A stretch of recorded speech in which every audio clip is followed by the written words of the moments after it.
Good evening, Trojan fans, and welcome out to JL Butch Stoker Stadium. I am Doug Gann with 446 Sports, excited to bring you the district opener of the District 2 5A 2024 season for your Trojans. Can't get much bigger than this, but you look around at a game that is filled with top-ranked competitors in it. So when you open up with West Monroe, well, it's just week 6 in this one, and that is no disrespect to anyone. That's actually a testament to just how deep from top to bottom District 2 5A is. And good evening once again, ladies and gentlemen. Doug Gann here. Along with me is my partner in crime for, 18, 19 games now. Nick Magneto joins us here. Nick, welcome aboard, brother. Yeah, man, great to be here. Beautiful evening, 78 degrees, sun setting. It's 50% humidity. Feels like, it's 78, so that's great. But a little north wind at 1 mile an hour, so shouldn't affect the ball tonight. And just great night to be here, Doug. You know what my number one takeaway from tonight is? What's that? That sun is not bearing That's down right. on us. Time has not changed yet, but that big yellow sun has ducked behind those trees across Warren Avenue, I think we said. Warren Avenue, right across from where the press box is, and that makes it really nice. Going to get down into the 60s before we wrap this thing up and get out of here tonight. Nick, give us a little recap of how the first half has gone, where some of our guys stand stat-wise. Yeah, I mean, great start so far, 5-0 in a very difficult schedule. We have Carson Sellers is 44 for 62, has 706 yards, 12 touchdowns, no interceptions. Max Gassett is 22 for 31 for 242 yards, 3 touchdowns, 1 interception. He also has 2 rushing touchdowns. Our leading rusher, no secret, JT Lindsay, 88 carries, 880 yards, 11 touchdowns. 10 yards a carry. Yes, sir. That's good math. Good math. Second, once again, another not surprising, Vaughn is second with 28 carries, 208 yards, 2 touchdowns.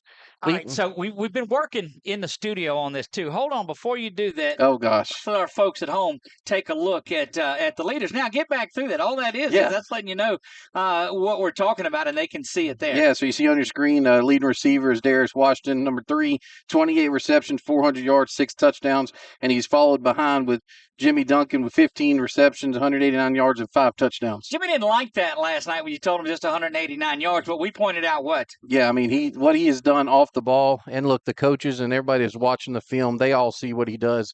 He's a phenomenal blocker, at the point of attack, phenomenal blocker downfield. So that's a great part of his game, and it's just one of those things. Then Alex Fontenot, number 14, he's 10 reception, 172 yards, 3 touchdowns, and he's come on the last 2 games. Indeed, he's has. They've really, got that worked out. Something that's come on tonight is our Brody Cam. Look at that down on the field.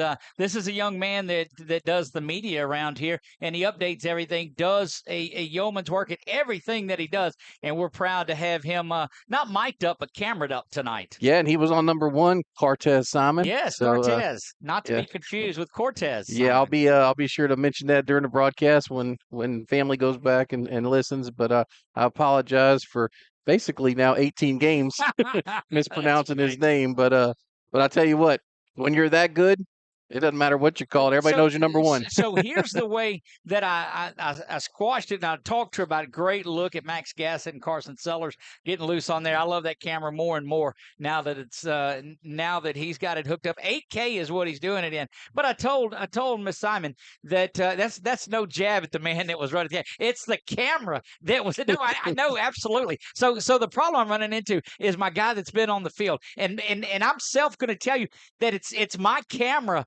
That's the problem that's in there. It wasn't the cameraman or the camera work. It was the equipment that's on there. And he's got this rack that holds it and all. It looks like one of those things that turns into a car. What's that called in that movie? Transformer. That's what it is. Hey, that reference I understand because they came out when I was a kid. Wait till the keys to the game roll around. Oh, you boy. See the band starting to walk their way in. The Palm Line, the Troy Dolls, and all of them starting to make their way out in here. A couple of things to look at from last week. We will name our Southern Air Cool Play of the Game. Nick, take us through last week's Southern Air Cool Play of the Game. Yeah, pull it up here on the screen. You'll see, Carson Sellers, your quarterback. Here we go. Little screen out here to Alex Fontenot, and two beautiful blocks there right in front of them. Hard to see their numbers, but boy, right there at the 20, he cuts back. And what was our reference last week?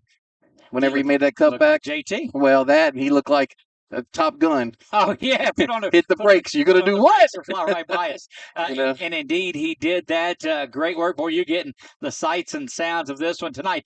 It was preemptively on the screen, but we'll bring it back. Our player of the game from Security Sporting Goods a week ago was none other than sophomore quarterback Carson Sellers. Now with 700 yards passing on the season, had 4 touchdowns, 9 of 12, I do believe, for 145 yards. 142 yards. That was Carson Sellers, our player of the game.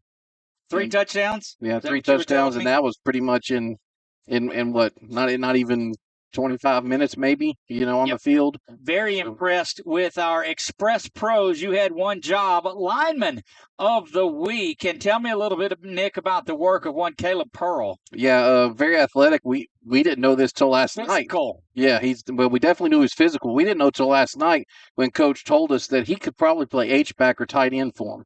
And you could see that now. It makes sense now, but the way he gets out, on the edge and pulls and everything, it's just phenomenal. You were making a comment too, and people see the tape, so we're not giving away any secrets by any means.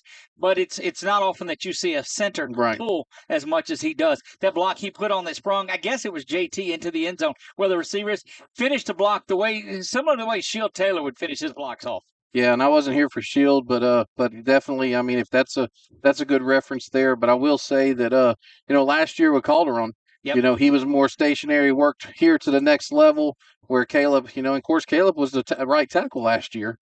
No, left tackle, excuse me. He was left tackle last year, and they moved him into center. So just a very, very athletic young man that's versatile for sure.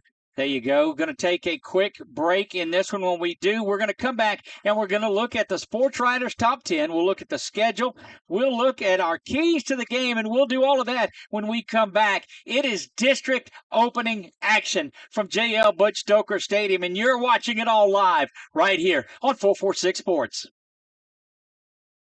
The fine folks at BK Distributors want to thank all the educators for weathering the storms, so to speak, through 2020 and beyond. Thank you for your dedication to our children. The end of the school year awards are now available. Any type of award. Yeah, so what happened out there tonight? We struck out at home with leftovers, then we remembered walk-ons. What effect did the situation have? Spirit soared. Nick took on a burger. Jen obliterated her ribeye po' boy. And speaking of spirits, Laura even scored a real tasty cocktail. She needed that. Any lessons learned today? Yeah. Head straight to walk-ons. Scratch-made dishes, wall-to-wall TVs, craft beers, and cocktails. Walk-ons for the win. Back to JL Butch Stoker Stadium. Talked a little bit of offensive leaders. Nick, how about that defensive side of the ball? Yeah, it's no surprise, Doug. Xavier White is leading with tackles at 69 total tackles. Had 65 coming into last game, but only played a few series in that one, so that's why there's not a big discrepancy in last week to this week. Yeah, 45 solo. He's got 6.5 tackles for loss and 1 sack. Second on the team with total tackles is Griffin, who's your free safety, a strong safety. So that's, he has 30 solos and 15 assists. But the thing that really impressed me the most, Doug, was we actually had a lot of tackles on the defensive line. Yeah. That was great. And look, we get these from Brett 1T McCormick. So I definitely appreciate him updating us, with these stats. But yeah, you look across, you have Mason with 23 tackles, you have Nelson 27 tackles, Hobbs 18 tackles, Thibodeau 26 tackles, 6.5 for tackles for loss for Thibodeau, and 2.5 sacks. So that defensive line, so we have 3 levels of defenses playing well. They're going to be tested tonight. Yes, they are. Look to see 5-6 guys around that defensive line, that defensive front, because West Monroe is going to try to grind and grind. And that Northeast area football is that ground and pound on there too. Of course, our friends over at Louisiana Christian University made their way into Houston today, getting ready to play a conference game over there. And big shout out to Coach Ben and all of the Wildcats that have made their way over. He said they get together in a room and they put the TV on and talk about it. And I don't know if they're on now, so we'll shout them out again in a little while. But How about first-year starter E.J. Stop Route Scott sets a school record a week ago with how many?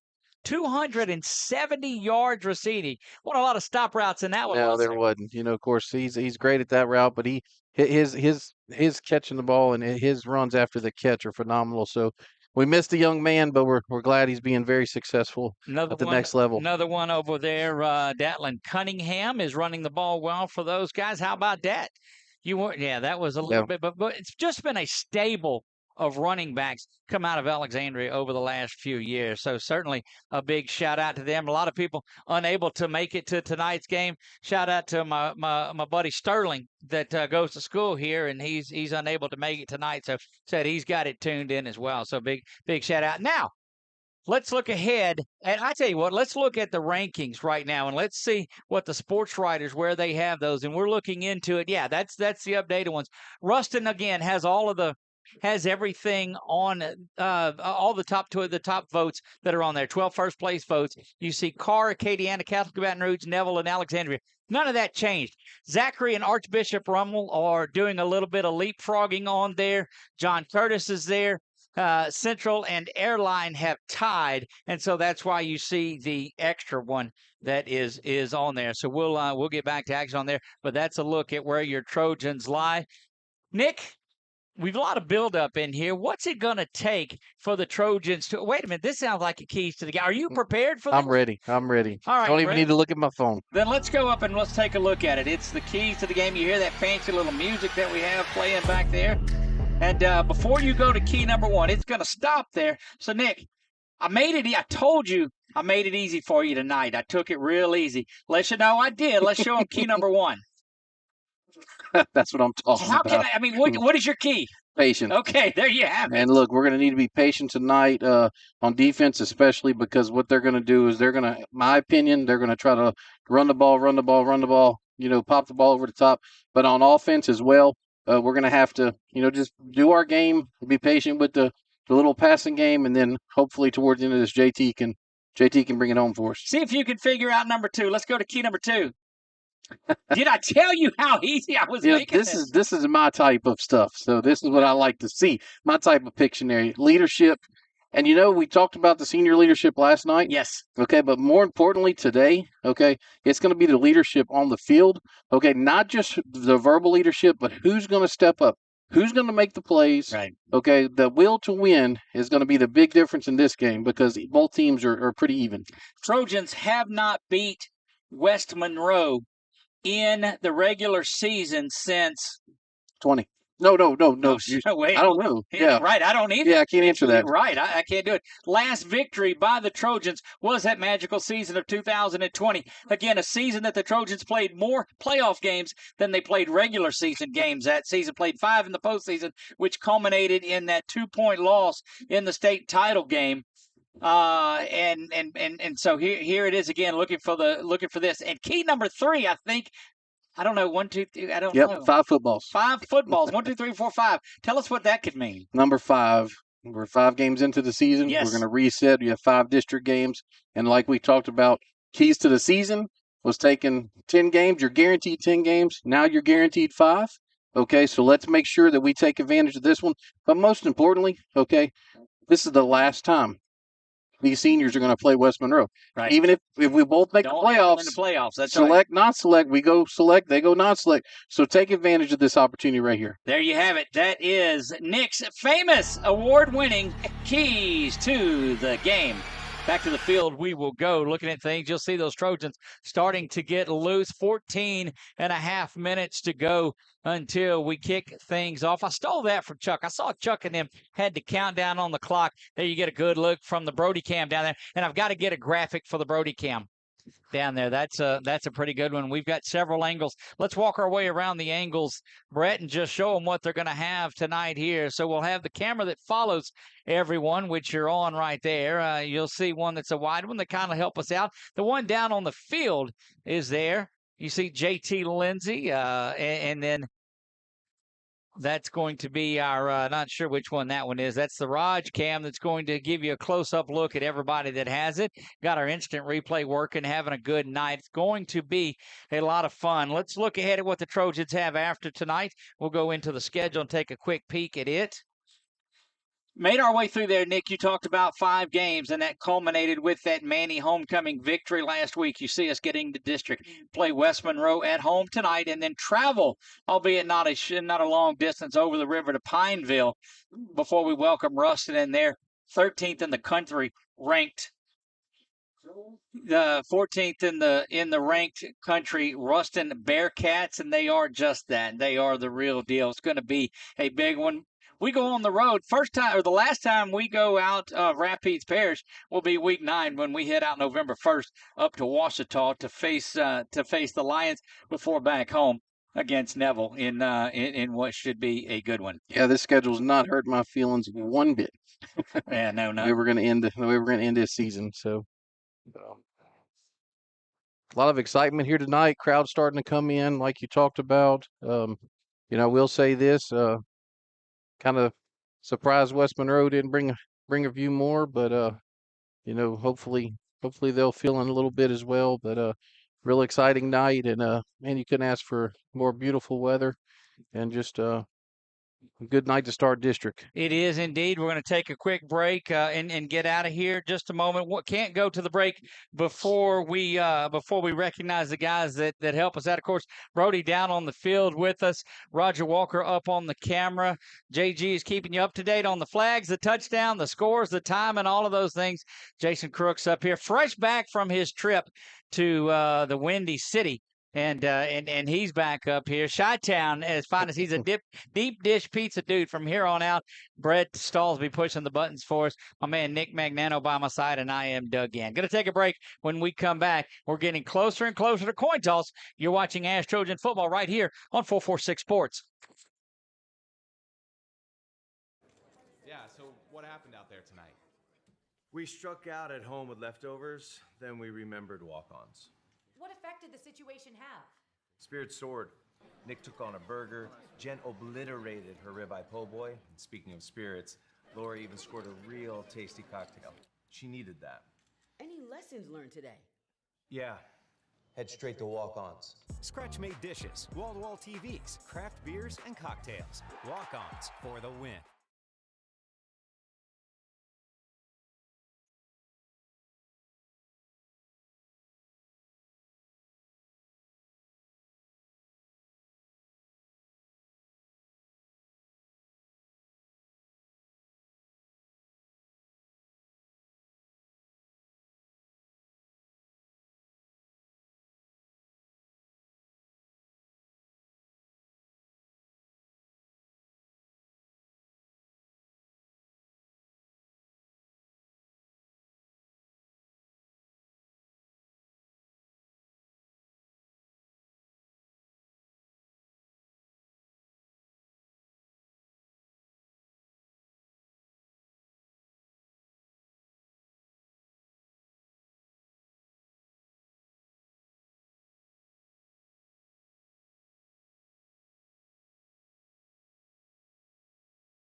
And I know she'll bring the death of me, at least we're both enough. And she'll always get the best of me, the worst is yet to come. But at least the beautiful to stay forever young. This I know. This I know. She told me don't worry. She told me don't worry.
Getting ready for those Trojans to make their way out, Nick, and I don't think they've made it into the end zone, so they're waiting. And Yeah, they're still over here, Doug. They were going to let West Monroe do their thing, and look, we get down. Dadgummit, our camera. There he is. Let's take a look down on the field, Brett, and see those Trojans getting ready, led by, you see Xavier White, you see JT over there, and not sure what was had. There you go.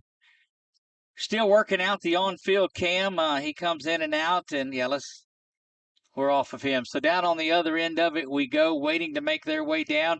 You will see the color guard make their way out. We'll be down on the field for the coin toss, and the Trojans are starting to make their way out now. They'll come down the field. Normally they walk inside. So the reason they're starting to come out from down that end instead of underneath here, Nick, you know why that is? It's where the new entrance is going to be when the new field house comes out. So that's where the big gate, and they'll come out on that one is. 7 minutes to go until we kick these things off. I think the Trojans might have stayed in there just a little bit longer. What do you like about the uniforms tonight? I like that I can see the numbers. That's right. Without my binoculars. Look, these are bright. That one last week with the gold numbers and the white trim was tough. Yes, it was. But we made it through it, and like I said, excited about tonight. Just don't see the numbers at West Monroe's roster that we're accustomed to seeing in the past. But maybe they just reduced their travel squad. But big matchup tonight. It is, and you mentioned that because normally they've done the stretching in from end zone to end zone and have reached it, and this time they weren't able to do that. The coaching staff down there getting their final prayer in. The Trojans getting ready to come out, and here come your ASH Trojans.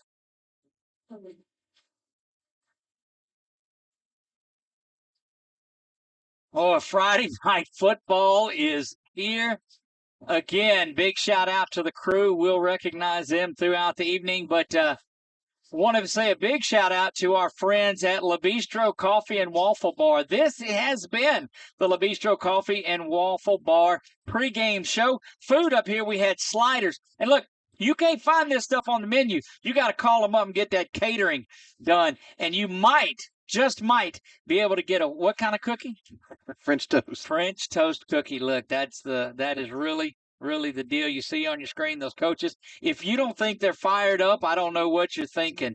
I'm fired up. I know, Nick, are you? Yes, sir. And those cookies are AKA JG's wife's favorites. Indeed. So I got in trouble because the first night they were here, he brought some home to his wife, and happens to be my daughter-in-law. So she calls and says, them cookies were good. And my wife says, what cookies?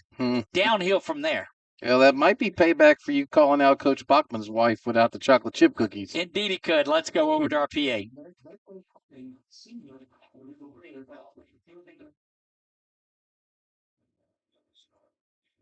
Will you bow your heads? Dear Heavenly Father, we thank you for allowing us to be here tonight. We thank you for the coaches, the players, the refs, and the fans here. And we ask that you watch over them. Allow our players and coaches to play with sportsmanship and to glorify your name in every snap. Lord, we ask you to watch over us tonight while the game is happening and as we all travel home, and that we will be free from injury. We also ask that you look over the women and their families fighting with breast cancer. And it was in your holy name we pray. Amen.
Tremendous work getting things going in there for us. Our national anthem. Captains are going to start making their way out onto the field as well.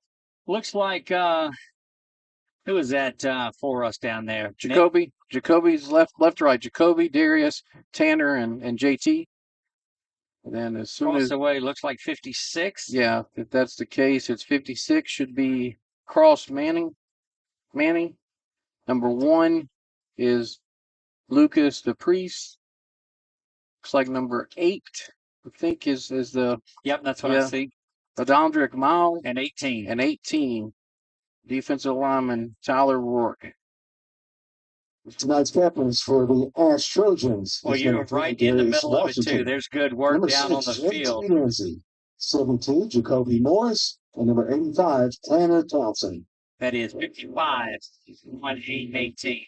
Fighting 55? Yep. Stoker Stadium. Hayes Fuqua. The energy that fuels the stars. Dedication. Of course, West Monroe, from being on the road, will call this one, being the visitors. Have you seen that many cameras down on the field in a while there, Nick? No, I haven't. Well, we're right up into the official showing it off there.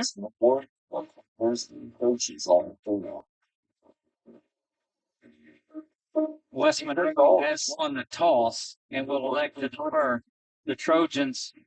Now it's time to finish what we started.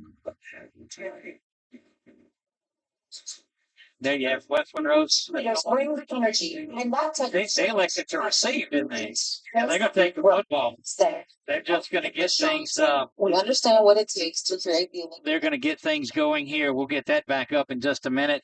And that just shows you West Monroe comes out and they said, look, we're not worried about the halftime. We're not worried about a quick score at the end. We want to come in and chew up about 8 or 9 minutes and keep the Trojans off the field. That's all about possession. And then, yep, I agree completely. If you're calling this game for the Rebels of West Monroe, you want to limit this game to about 5-6 possessions each is all you want to do. That's correct. If you're the Trojans, you want 5 of them in the first half. Yes, definitely. But yeah, no, I'm not surprised with that at all. And like I said, here we go. 40 men's football and the rest of your life to remember it, Doug. Game time is indeed being called. Trojans will come out. Eli Fung, who has been solid, is set to tee this up for the Trojans. Back deep to receive. Nick, what do you have? It's like number 7, who is Kedrian McNeil. And is that, did I see 2? Maybe, I don't know. Yeah, it looks like number 2 that's back deep to receive. Pickens. So McNeil and Pickens. McNeil to the top, Pickens to the near side. Now, one Eli thing, Fung set to tee it off. Yeah, they need to bear with us because there's a lot of number 2s. There's 2 number 2s, 2 number 3s, 2 number 4s. Eli puts a foot into it, and we are underway. This one's not going to reach the end zone. Going to come up, had his heels on it. No, he's going to take it out of them. This is where the Trojans have been good, but they've got to make a play. J. Lou's going to have to chase him down and does around the 48-yard line. No flags, and Lewis able to track that down. And boy, that was that's the kind of start that you do not want to see if you're the Trojans. There's a flag on the play. Flag on the play. It's going to be against West Monroe, so that's going to back things up a good bit. Again, a big shout out to our friends over at Louisiana Christian University. They are in Houston this weekend getting ready for a game tomorrow that will go. The LCU Wildcats and former offensive coordinator Ben McLaughlin is the head coach there at LCU. E.J. Scott, Datling Cunningham on the roster for the Wildcats. And E.J., we told you, got the 270 yards, and that's a school record. So congratulations to E.J. Scott and that group of Wildcats, and bring a victory back home to Central Louisiana. We're at 11:52, just underway.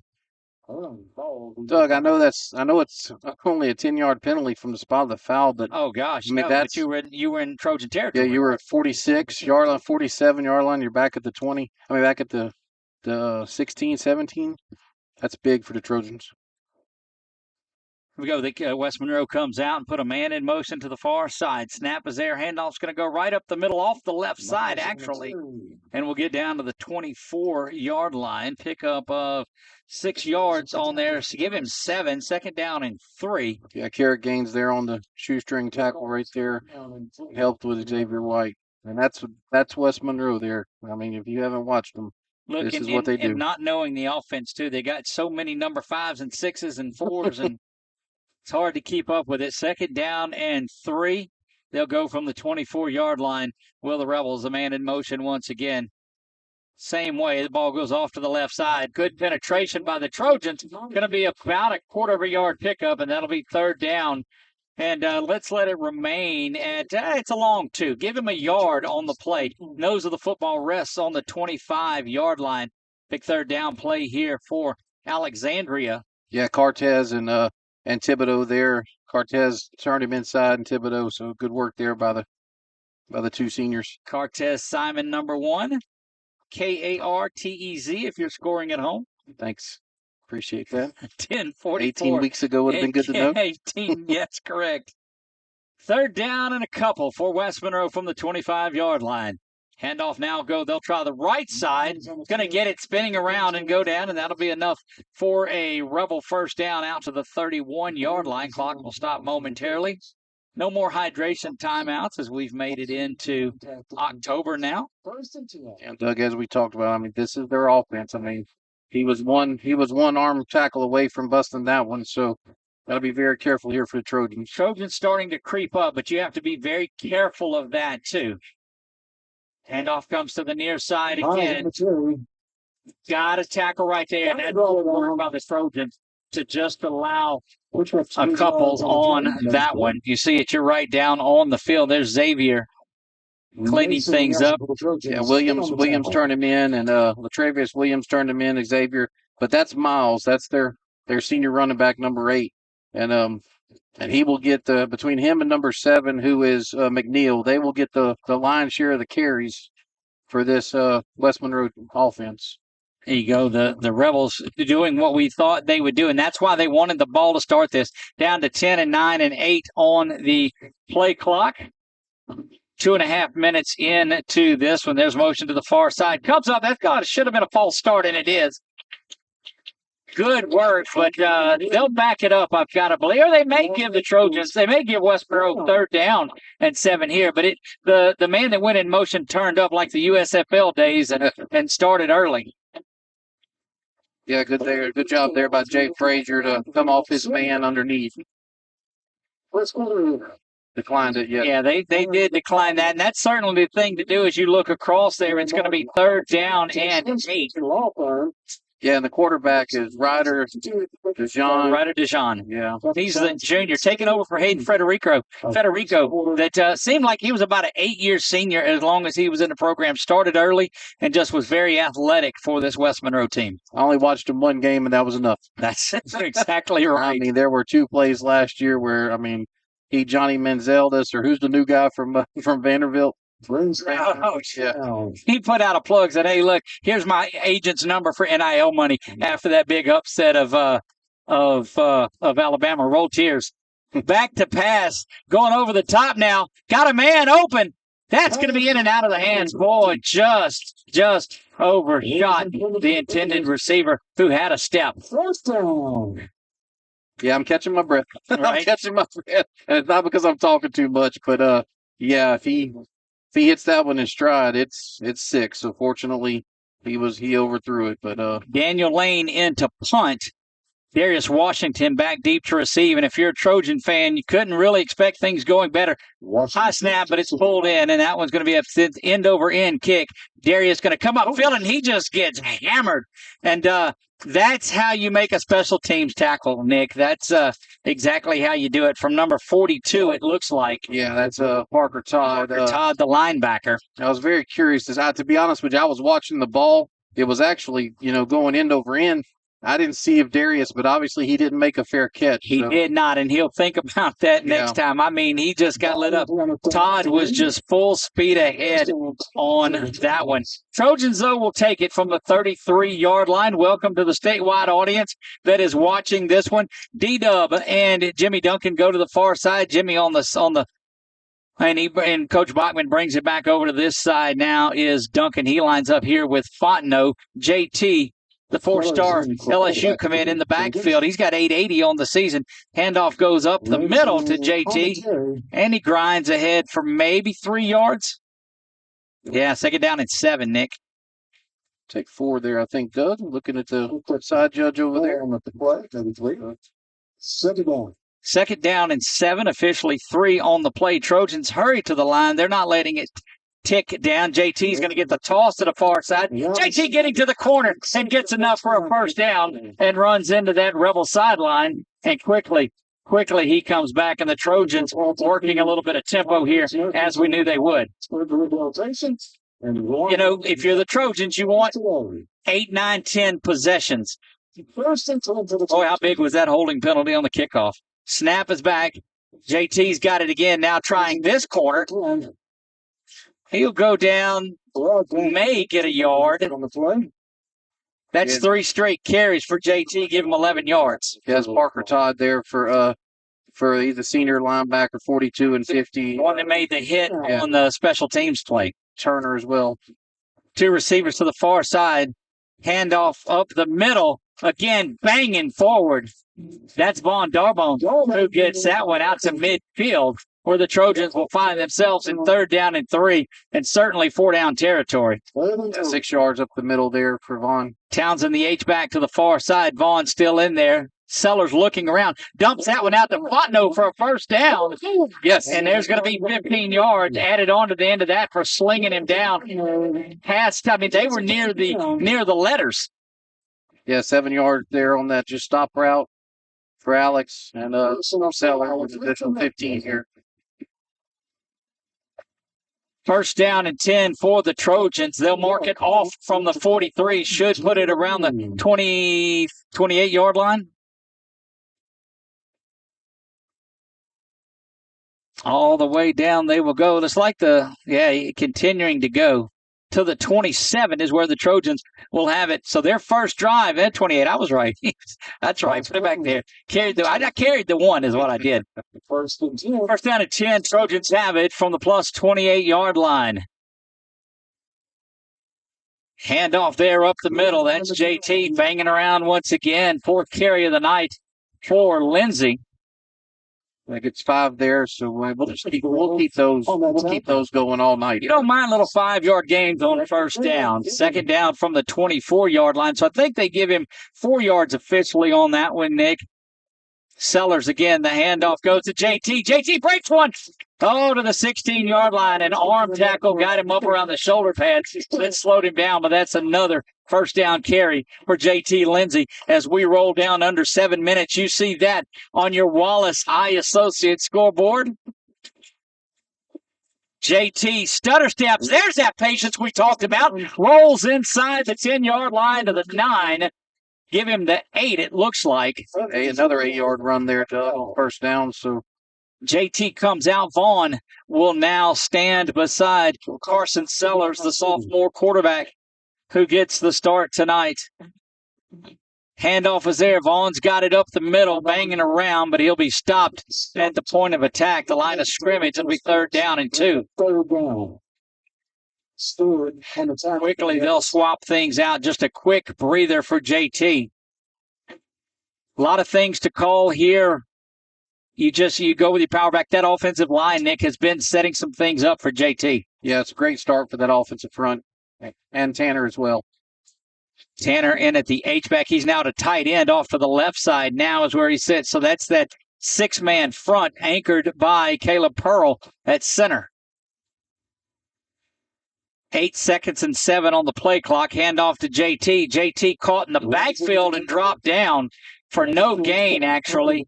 And a big decision for Coach Bachman and the Trojans. What do you do, Nick? Yeah, that defensive lineman, he just follows the pulling guard there. I think they're going for it, Doug. I really do.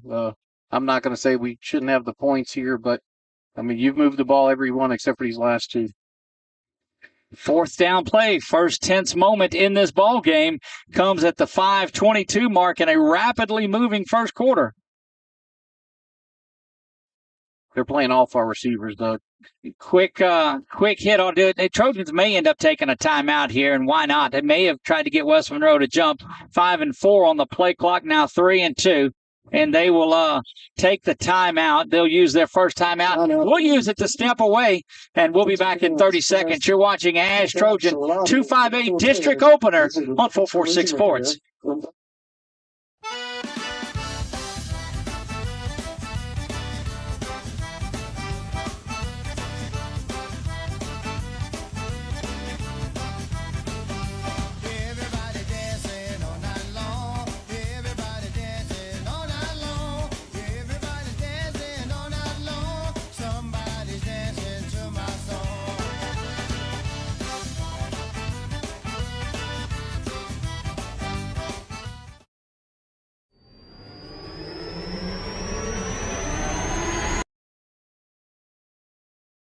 Back to JL Butch Stoker Stadium, 446 Sports, bringing you this District 2-5A opener between the visiting West Monroe Rebels and your Alexandria Trojans. 4th down and 2, and the Trojans offense will stay out there following the timeout.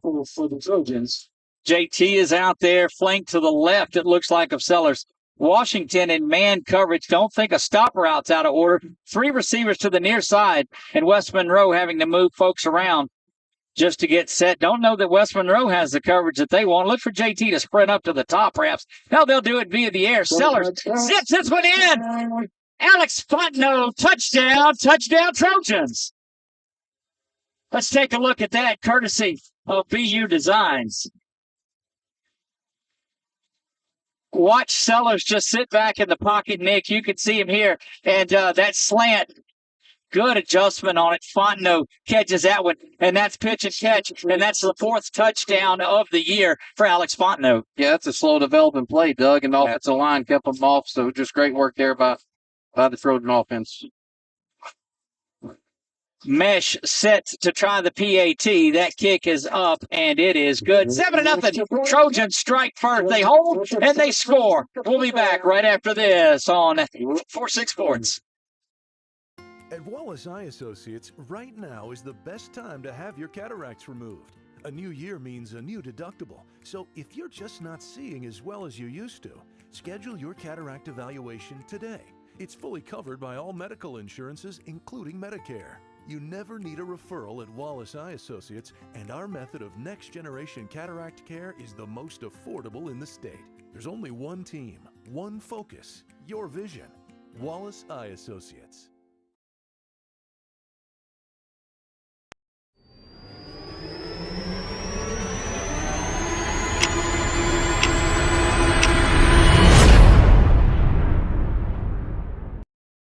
Back to the action we go. Trojans lead this one 7-0. Pineville up 7-0 on Neville in that game, and Oakdale up 13-0 as Fung's second kickoff goes to the left side, which the first one did, running right by Xavier, but good work there defensively on that kick return or kickoff team for the Trojans. Again, 7-0. You see that on our Wallace Eye Associates scoreboard. Big shout out to our man Sterling. Normally he's in the house, but he's he's here at the stadium, but he's away from things. So big shout out to our buddy Sterling who's watching there. He says, "Go Trojans." Yeah, McNeil on the return there, and boy, he's an athletic young man. Miles in the backfield now with the quarterback. 4:52 to go in this one. Trojans with a 7-0 lead and went right down the field like they wanted to after getting a defensive stop. Handoff goes off to the right side of the field, brought down after a 6-yard pickup. Yeah, Carrot gains there. Williams turned him inside and then gains with the tackle. Tioga up 7-0 over Wassman. You can see all of those as they get updated on our Saddlers Towing scrolling scoreboard that rolls across the bottom of it. Here, it is 7-0 Trojans. Handoff right up the middle, but so is big Peyton Haas. Look at him enjoying the time down there, big man. You know, Doug, we talked about it. Of course, Coach OJ has talked about how he's there. It just has to click. In the last 3 weeks, it has clicked. We have zero to do with this, but he's opened up, been part of the show, and come around and just is having fun celebrating out there. And we told him, dude, go to work. Yeah. And he's doing just that. I mean, he's been there. He just hadn't been able to finish the plays, and now he's finishing the plays. 3rd down and 7 once again for West Monroe. The ball rests at the 30-yard line. Snap is back now, rolling to the near side. Cortez has to check up a little bit. That ball looks like it was trapped. They're going to call a completion out to the 41-yard line. And, just didn't thought that ball was tipped. Yeah, that's Webb. No, that's they're going to talk about that now beforehand. Good. Bachman is livid about it. Yeah, it looks like the back judge in here around the 40 or the 50 should have been able to see underneath, Doug. Right. Because the guy up here who called it, the line judge who called it a catch, I mean, he's got a bad angle, but yep, they're going to give it. Not going to overrule it when there's only one of them that says, yeah, I had a good clear angle of it, so you have to go with that. Yeah. Of course, I understand Jayton being off a little bit there, but boy, we gave him a lot of space there on that one. West Monroe converts their first down. They're out to the 41-yard line. Snap is back. Looked like his ball's on the ground, and it's going to be fell on by the Trojans. Is that Gaines that came up with that one? Yes, it is. Garrett Gaines. Now, here's the question. The quarterback's saying, look, my knee touched, and I was down. No, he lost the ball. They're getting a football in from the Trojans, and, boy, that's just as big as one as you'll find.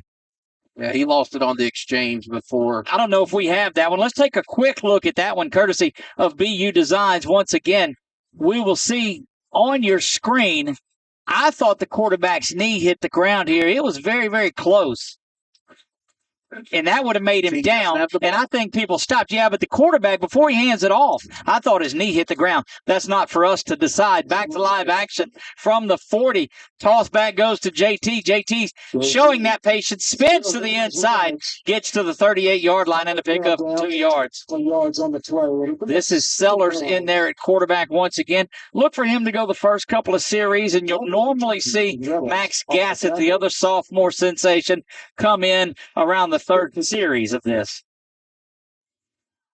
Townsend in there, H-back just off to the left. JT flanked to the right. He gets it up the middle, banging around. And, in years past, we would have somebody stopped after a yard gain, and they would fall forward for about 3 or 4. We've got one of those backs. Yeah, for sure. And Doug, that's 11 carries to 11 rushes to 2 pass attempts. Not the way I would have started. And I would have thought. One of them's a touchdown. Yeah. So that's the great thing about this offensive, this staff in general. But I would have thought we would have come out trying to spread it out, and we've been rushing the ball. 3rd down and 3. Back to pass is Sellers. He's got a chance to pump that one and throws it where 2 receivers were. JT was out there, and it also looks like Darius were in the same spot. That'll be 4th down. Trojans went for it earlier. They'll do it again here.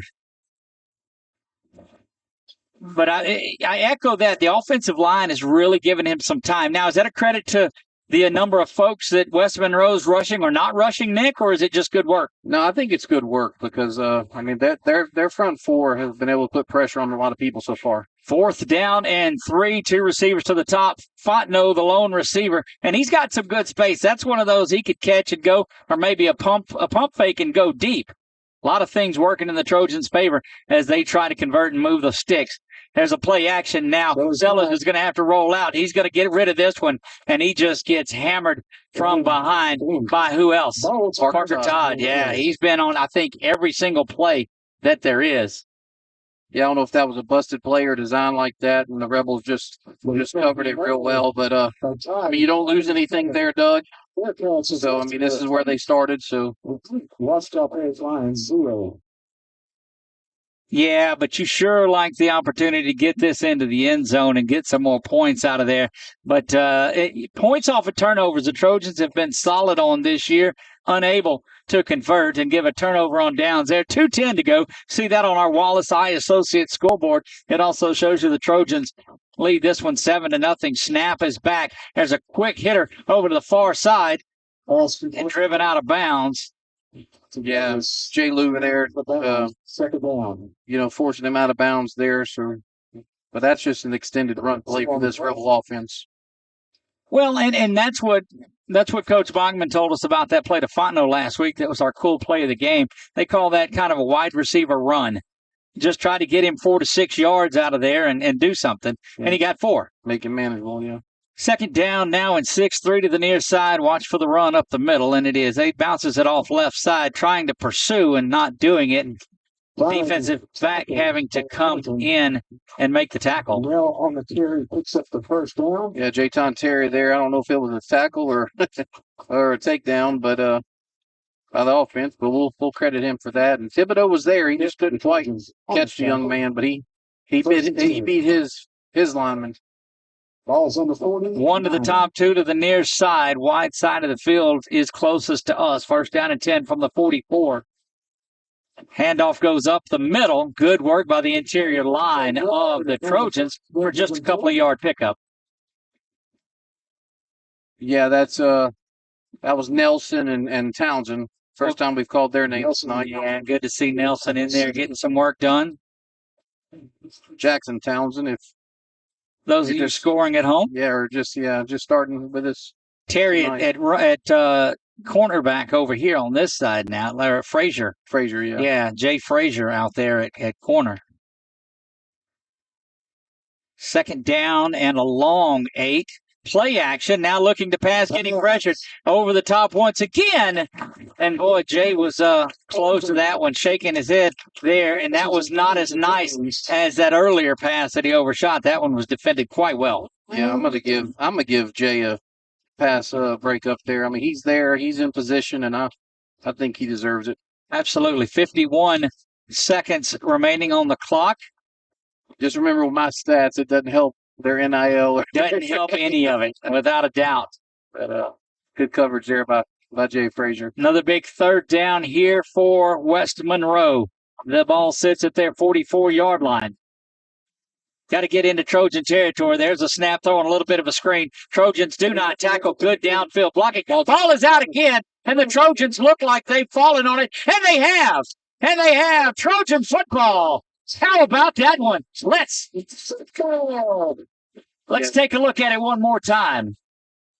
You'll see this play come in, and boy, this is all of what West Monroe wanted to do. But for the second time tonight, they've put the ball on the turf, and it's just good game tackling. Trojans falling, and it looked like Frazier is the one that fell on that one. Yeah, Frazier recovered it. I think that was Carrot Gaines who with the hit. So knocked it out. Loose. That's right. Trojans now, their third possession.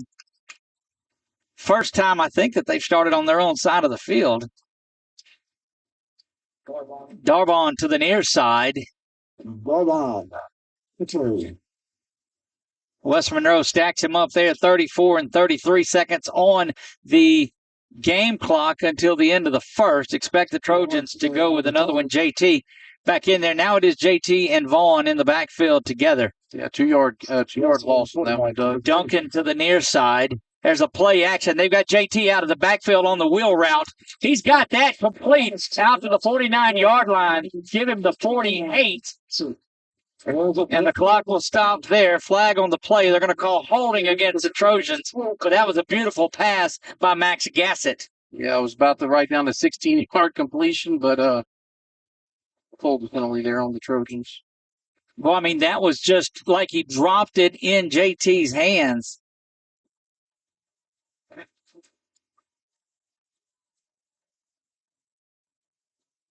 Yeah, so that was right at the line of scrimmage. So, yeah. Trojans now find themselves deep in a hole. Second down, Nick, and 22, is it?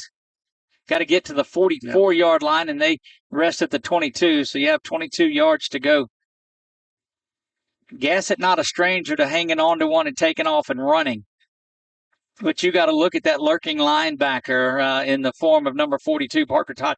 He and number 50, the two middle linebackers, just solid. Back to pass is Gassett. That one again to JT, but overshoots him. Ball is intended for Lindsay. Yeah, number 7 there for West Monroe. That would be Lilly. It was kind of in between him and JT, and he had to try to, throw it over him and just a little high.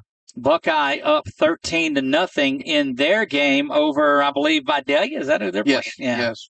Homecoming. Yes, it is. Boy, what a crowd they had out at Rio Rojo DeVille. on Thursday night. Thursday night at 6 o'clock. Yeah, they're doing a great job with stuff over there. If we didn't have that little event going on Thursdays at 7, man, it'd be neat to go out to that one. But what a crowd we had at walk-ons on Thursday night. Snap is back. Yeah. False start's going to get them. And the Trojans will be facing 3rd and 27. Yeah, Townsend and Lofton both left a little early on that one. This is one of those, Nick, that you just got to get whatever yardage you can and give your punter an opportunity to get something going. You know, high school football, Doug. I mean, you have all the momentum going your way on that 16-yard completion. You have a hold and then another penalty right after, and that'll do it for the first quarter play. We'll take it with them, and then we'll pick back up on those thoughts. Trojans have it 7-0 lead, but they're facing a 3rd and 27 when we come back for the second quarter. You're watching ASH Trojan Football right here on 446 Sports.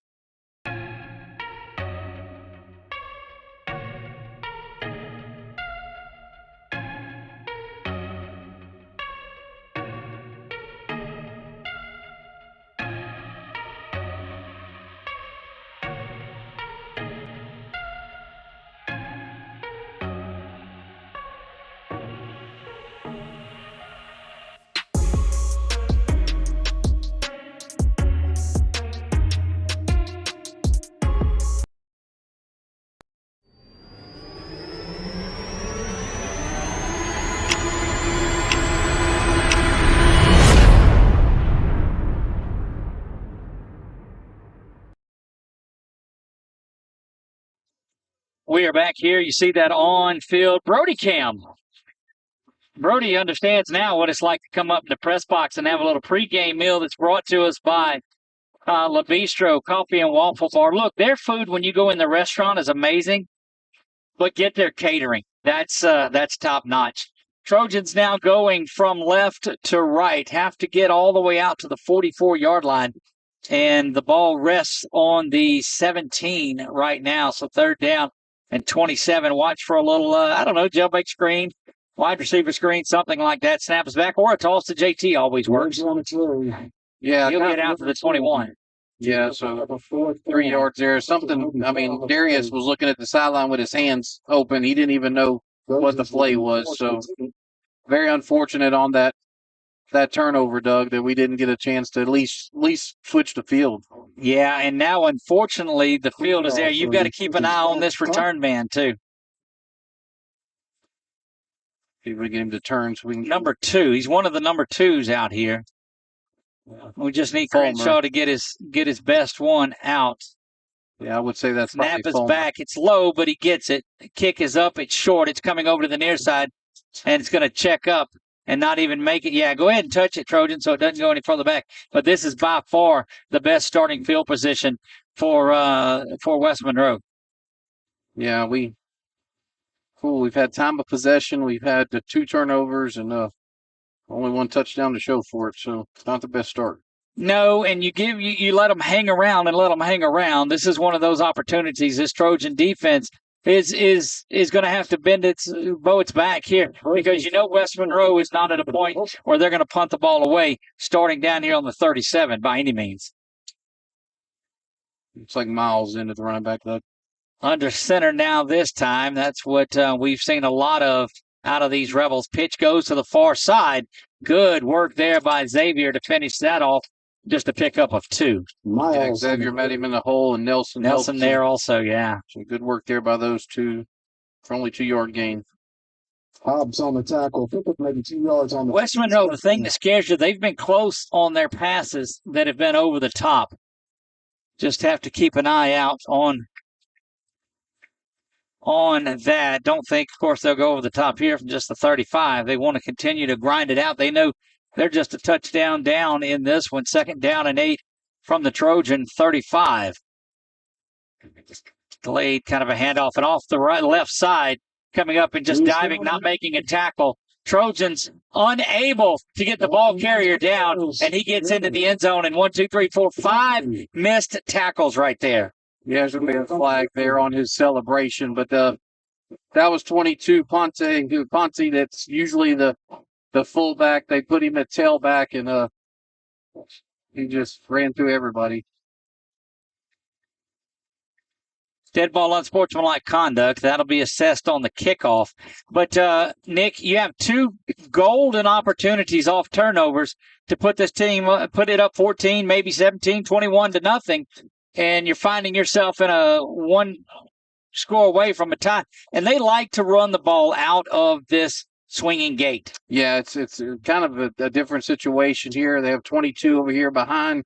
They have their kicker actually as the tight end on the outside, but and then 17 the kicker. Yeah, he comes back into it here. So extra point opportunity away from tying this thing up. Snap is back, kicks there. It is up and it is good. 7-7. Trojans miss on a couple of golden opportunities. West Monroe gets this one on a short punt, takes it to the house. We'll be back. We're tied at 7 on 446 Sports. Wherever you are, you're there for a reason. You shouldn't have to make a trip to the branch to deposit a check. Skip the trip and use our mobile app to easily and securely deposit checks right from your phone. Day or night, wherever you are, or whatever you're doing. Download our mobile app today.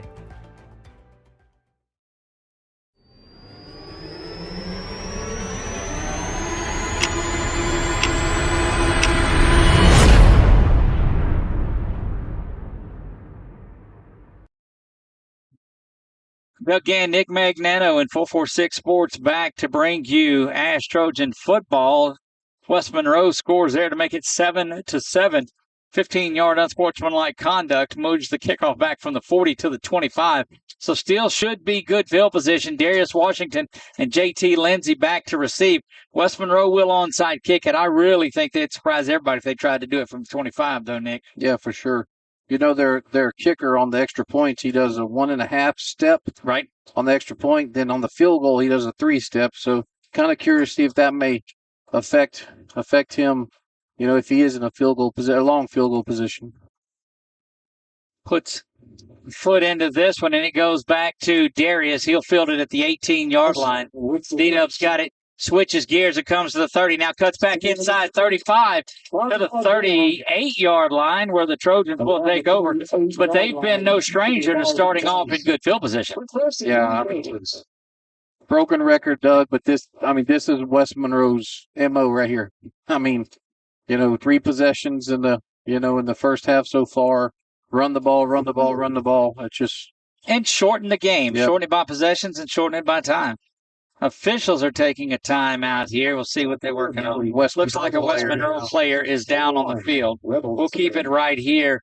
7-7, Tioga and Wassman. Logansport up 22-0 over St. Mary's in that one. 13-0 Buckeye into the first. 21-7 Neville into the first. 1-1-2-6.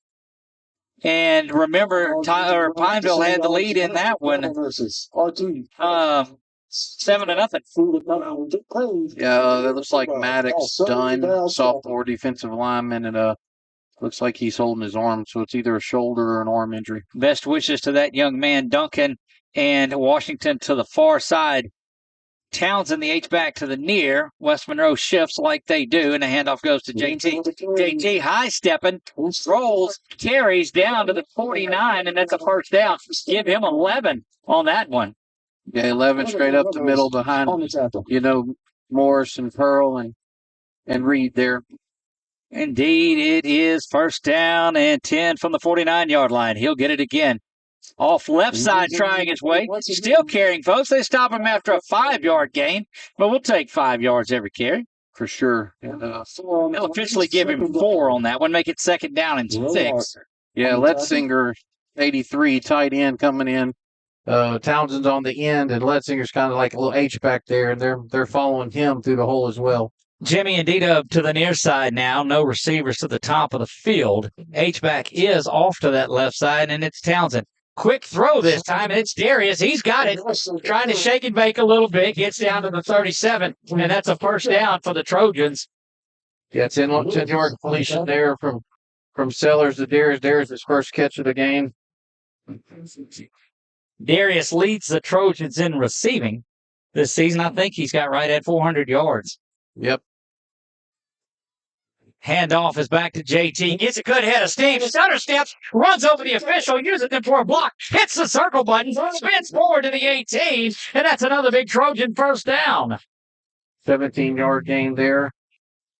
And 30 yards on the last couple of plays for JT. Save for the pass in the middle of them.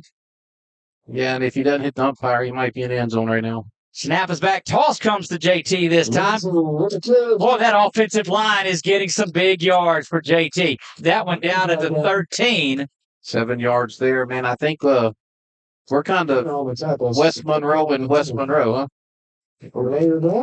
Cramps. Oh, Cramps are starting to set in, and this humidity is getting to folks. Mr. Whiplash.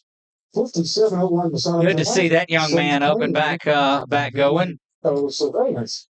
he does have a knee brace on that leg, Doug. So maybe on site.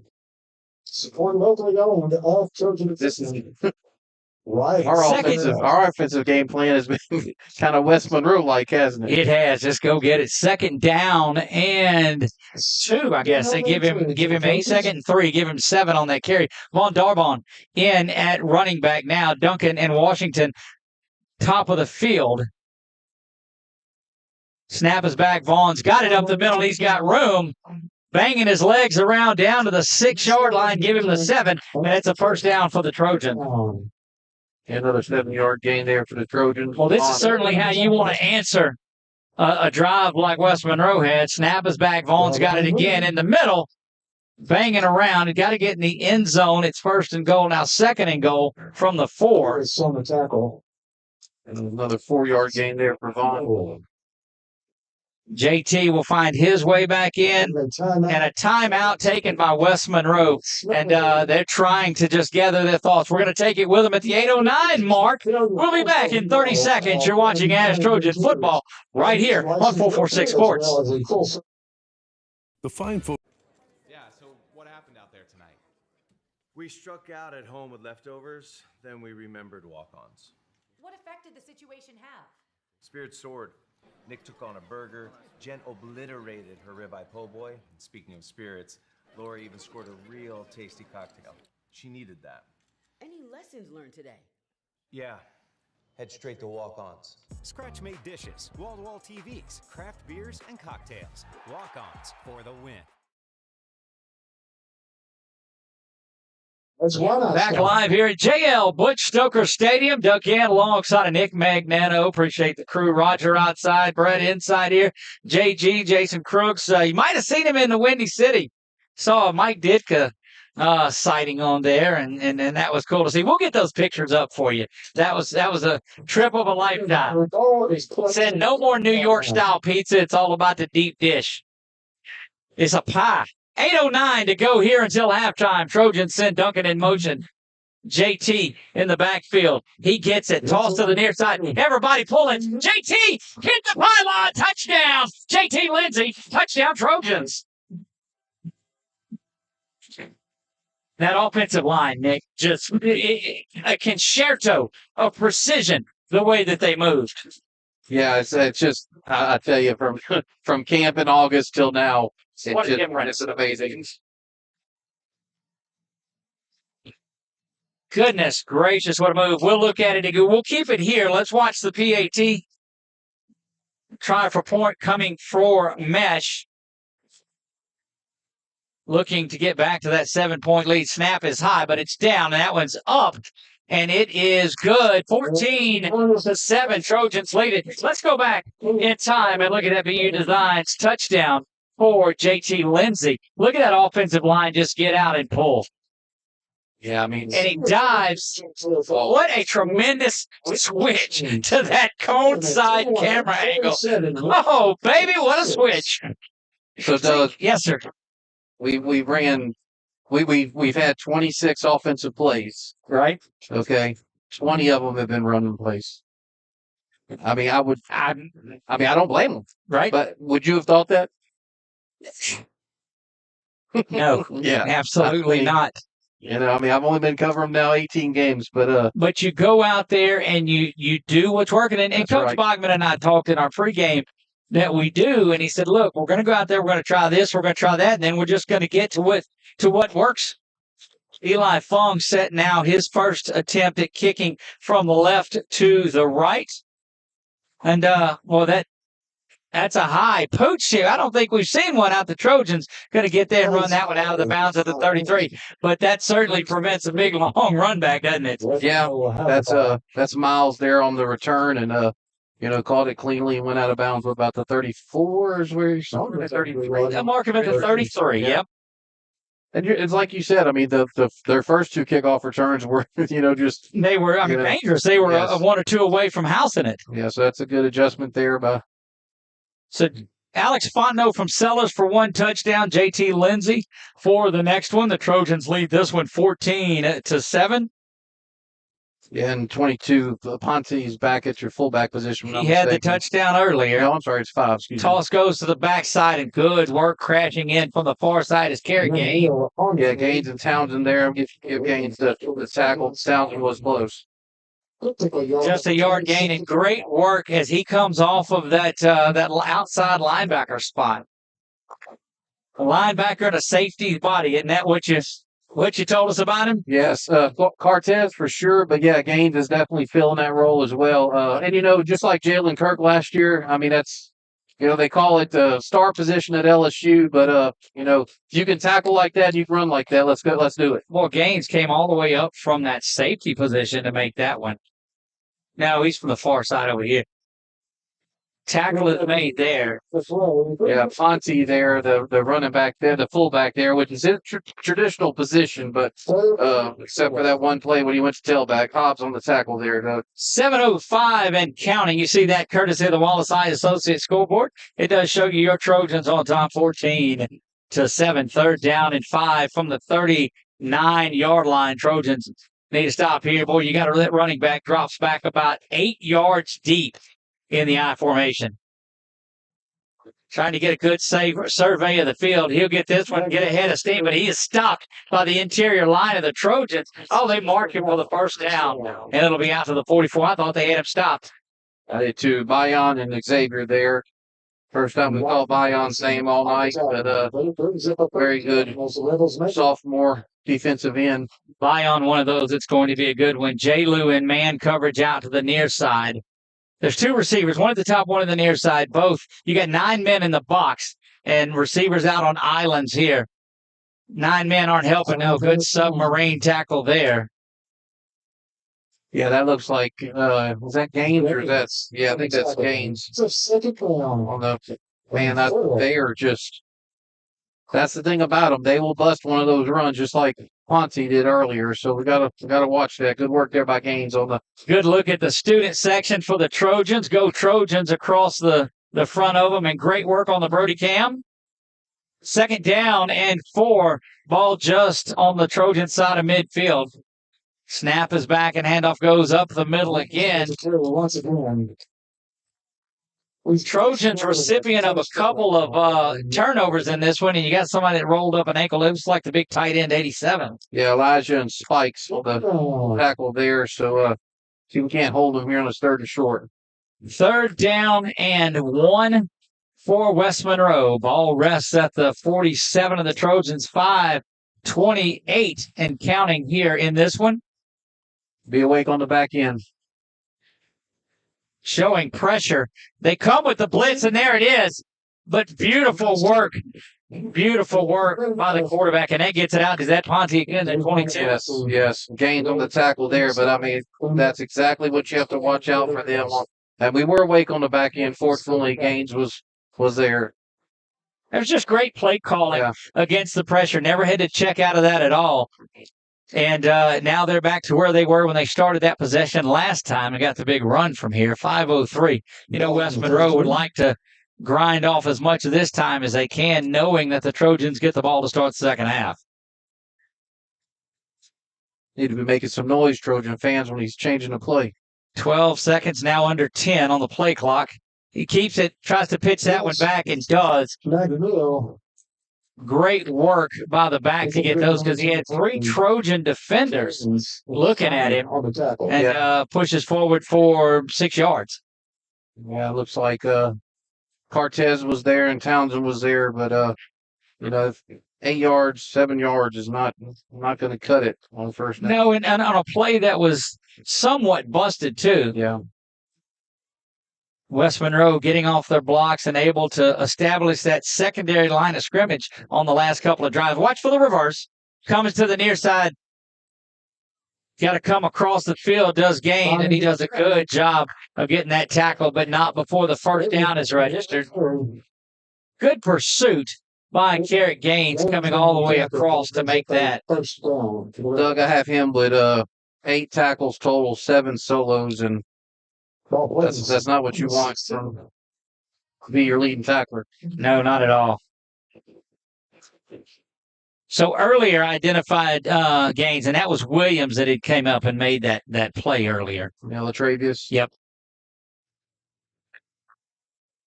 West Monroe at it once again. Handoff goes off to the right side and still continuing to turn those legs on the first down run that picks up 4 for 10 and counting in a rapidly moving 52 minutes last week was the first quarter. Yeah. We're nearing halftime at 48 minutes. Yeah, Xavier with the tackle there and Miles helped him up and they gave each other a pat on the lid. There's mutual respect there from those two. Just game recognizing game, no doubt about that. Boy, you're right on the line of scrimmage down on the field camera. Look at that. Handoff is back up the middle. Good work. Almost like Brett was in the huddle right there. Yeah, Mason and Townsend there. Townsend probably brought him down for a short game there. Third down and 4. Ball rests at the 15-yard line. Watch that play action here, Doug. Crowd starting to get into it a little bit here at the encouraging from our PA announcer extraordinaire, Ronnie Schwartz. Snap is back. Trying to hang on. And he's going to keep it up the middle. It's going to be 4th down. DeJean doesn't quite get there. It'll be 4th down and a half a yard maybe. Boy. Townsend and Cortez there on that one. Let's make some more noise. Trojan defense has been valiant in this one. West Monroe running all the way down. Thought they might have tried to take a timeout. Trojan fans getting loud. Watch quarterback over the middle. They'll give to the fullback, and he's going to barrel his way through for 2 yards and pick up a West Monroe first down. It'll be 1st and goal from the 5. Yeah, Mason there on the tackle. 1st and goal for the Rebels. This is just football. Big boy football. Look, when you look back at District 2 5A football and say, hey, this is going to be tough, this is week in and week out, baby. This is what this is. 2:23 and counting. And again, West Monroe would like to try to take this down, run 3 plays here and get into the end zone and not give the Trojans any time to try to get one before the half. Well, there's one of them that's not going anywhere. Yeah, Thibodeau there first. Xavier cleans it up. Doug, I've watched a bunch of film on West Monroe, and I haven't seen Ponte in the tailback position. It's certainly that's right. I could be wrong. I haven't watched every play, obviously, but he's there now. Yeah, and he was there last play too. They like to run with that athletic fullback. And Ponte's going to get it again off on the far side, and he gets dropped. It'll be 3rd down and goal from just about the 2.5 to 3 yard line, maybe. Yeah, Xavier and Jackie Townsend there. So.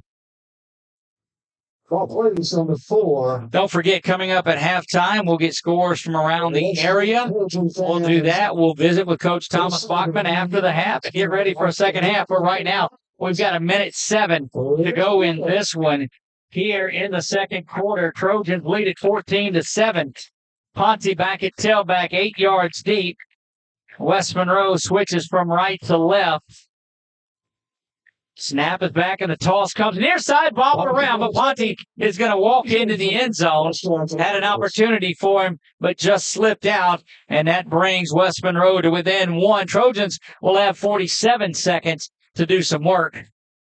Got to be careful here of West Monroe. They will absolutely, because you bring out Ponte is the one behind the gatekeeper, if you will. Yeah, he handed the ball to the official that time. he didn't want to give up that 15 yards that time. Settling back in for the PAT go the Rebels. They will look to tie this thing at 14. Snap is back, and it's a good one. Kick is up. It's good as well. 14-14. We'll be back in 30 seconds. We're tied at 14. You're watching ASH Trojan Football right here on 446 Sports. Are home problems turning your life upside down? Trust Southern Air Cooling, Heating, and Plumbing to save the day. From keeping you comfortable to plumbing repairs and even generators, we do it all. Southern Air Cooling, Heating, and Plumbing, your one-stop solution for AC, plumbing, and generators. If you need us to save the day for you, call Southern Air Cooling, Heating, and Plumbing or visit us online at southernairnow.com.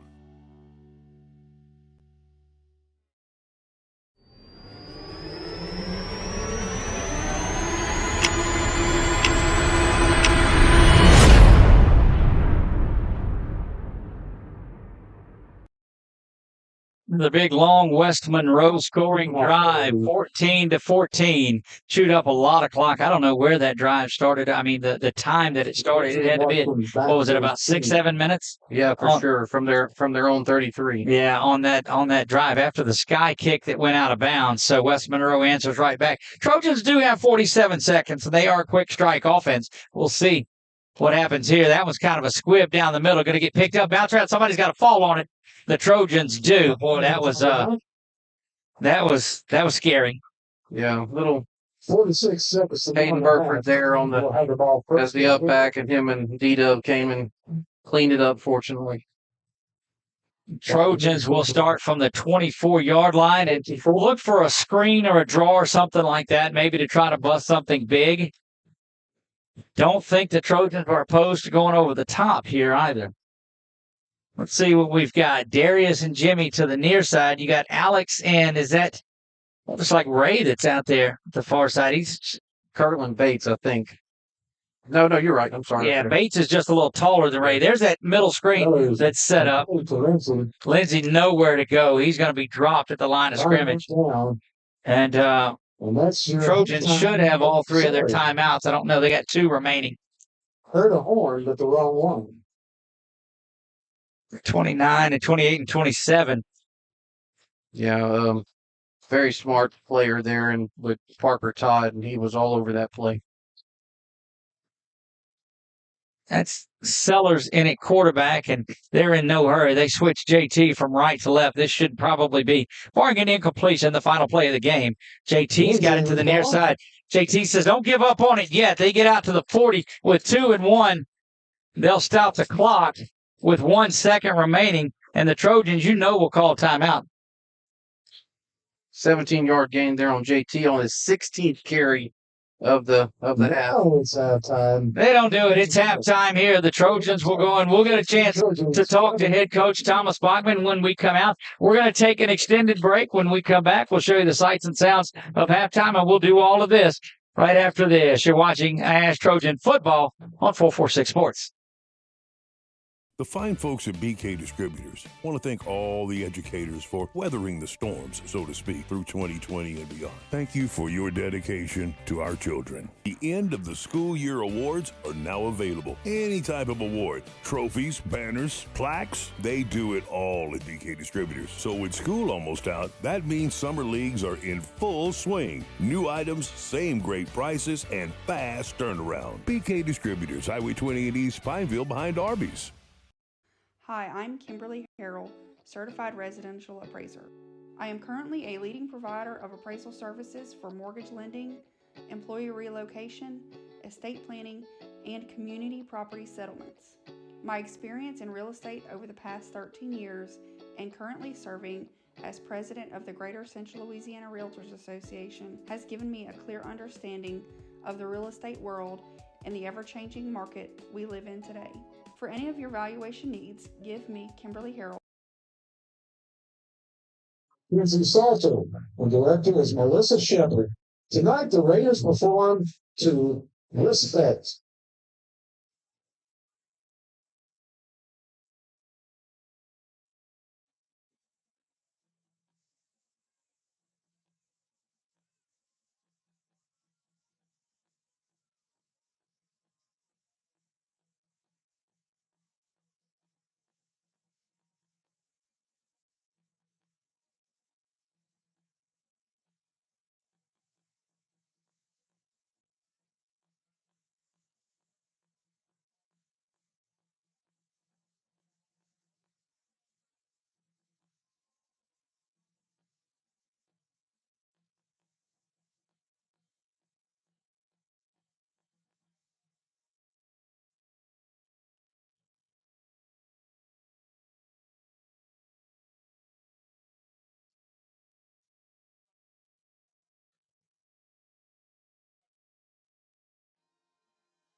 With the sign, please welcome to the field, junior senior high, Trojans, the next line.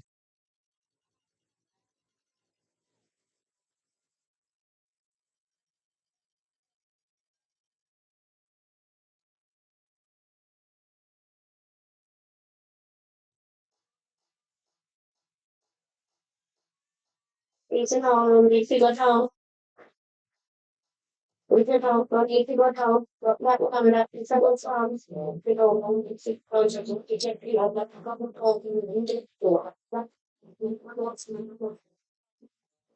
project programs getting to talk from specific review one, review the form. Also, that the engage for the dates and the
And that's it for the Trojans.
Please direct your attention to the field for the Trojan Band of Class halftime performance under the direction of Sean McQuinn and lead drummer Major Jasmine Lavalaise, performing the best of the boys' bands featuring titles I Want It That Way, Drag Me Down, and Bye Bye.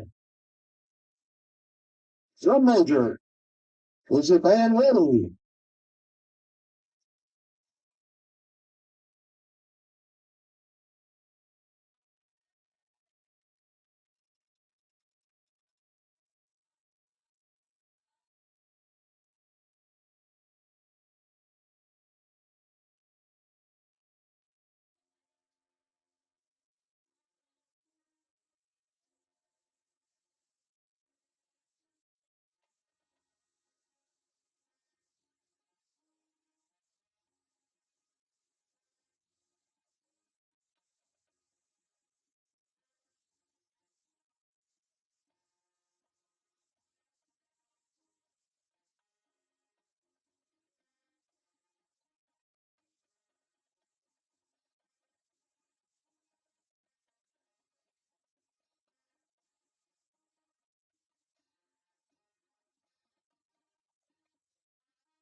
for Trojan Football 2024.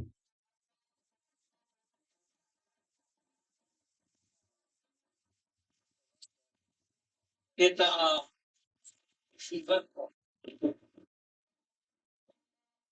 This is my car. Okay, I'm in. All right.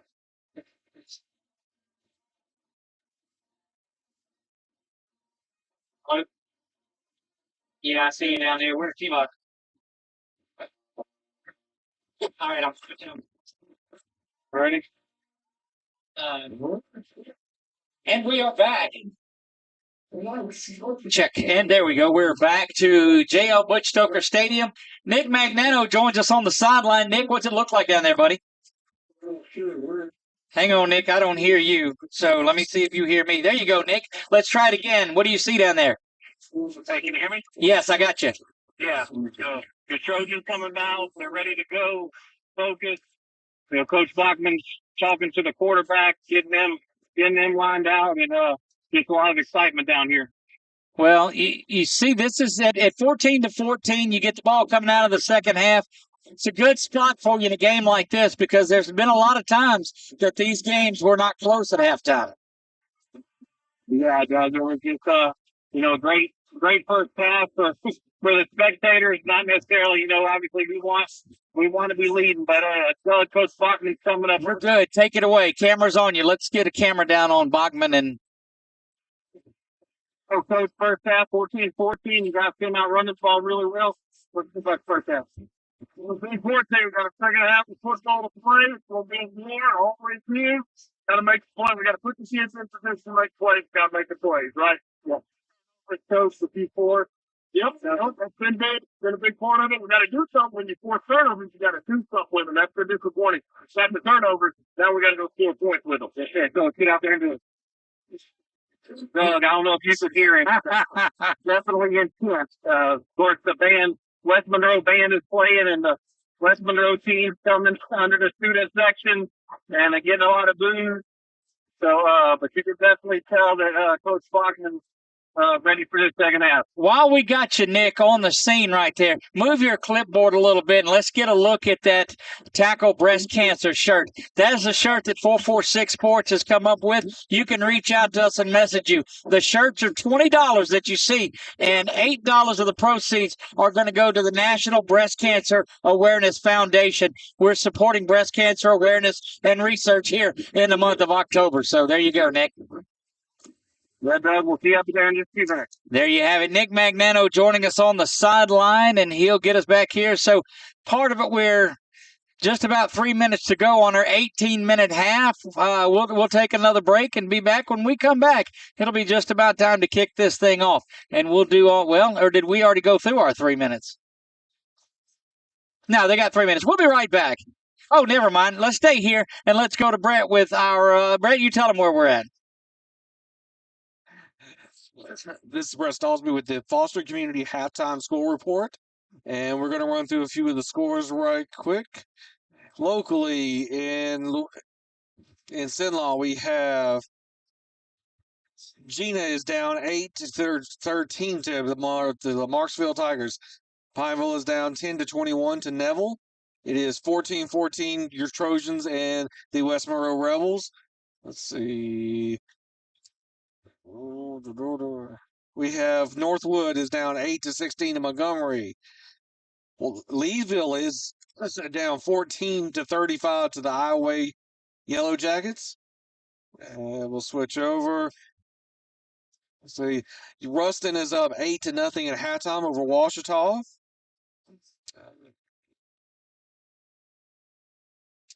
And while I'm looking through scores, I do want to remind you a few volunteer opportunities with the foster community. It is Socktober. If you have any socks that you want to give, if you want to send your from a retailer to the foster community, they are over there on Prescott Avenue.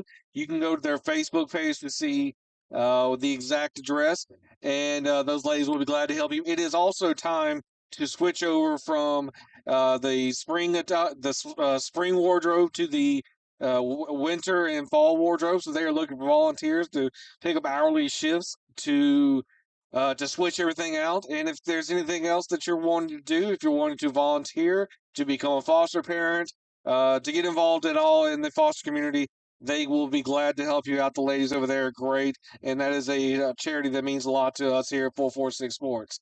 Let's see if we can catch any more sports, any more scores.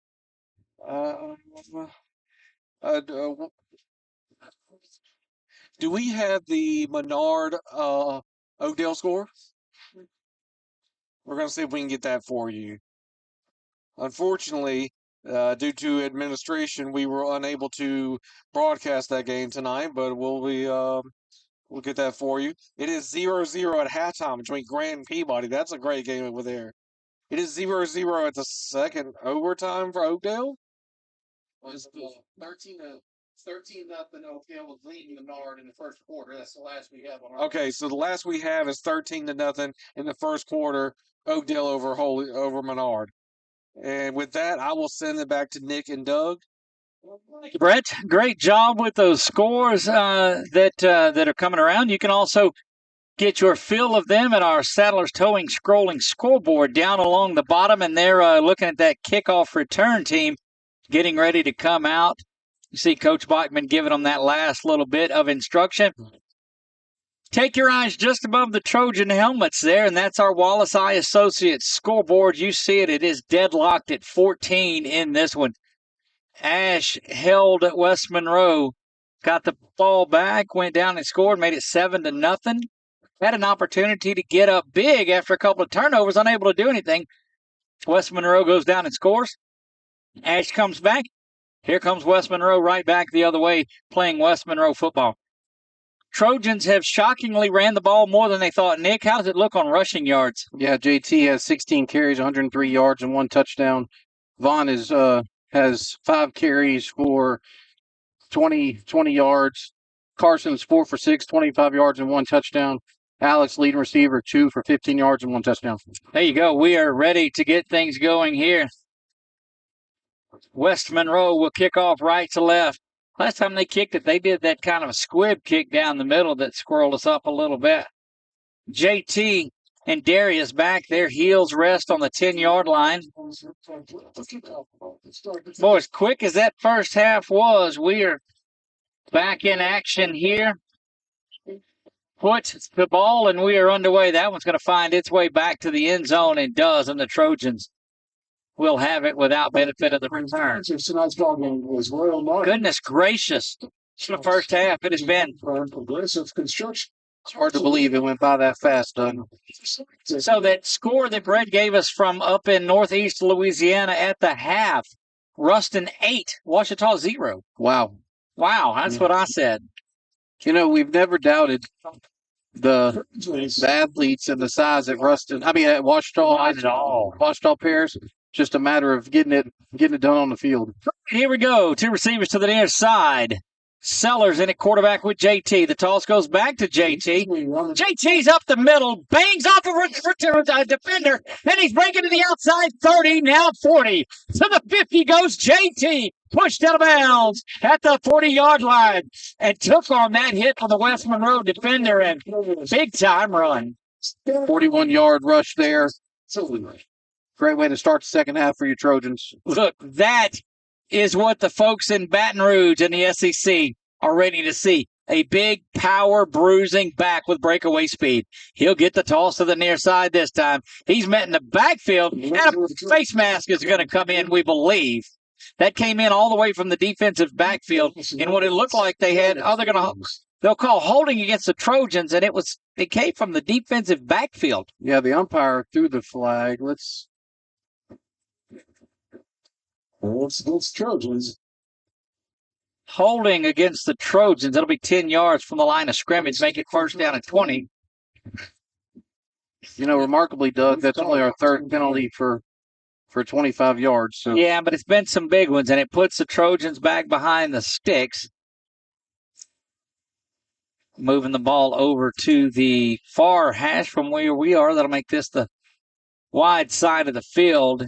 Jimmy Duncan in at the hash is the slot back. Darius on the numbers. Got 1 foot on the 5 and 1 on the 0. This will come back to D-Dub. D-Dub, a little shake there. A little twist there, driven out of bounds, and he'll get back to penalty yardage and about 3 more. I give him 12 on that one. So he'll get back to penalty plus 2. Second down and 8, which is, if I recall, about 2 yards better than that stop that they had on JT. Yes, it is. Darius' second reception of the night. You know,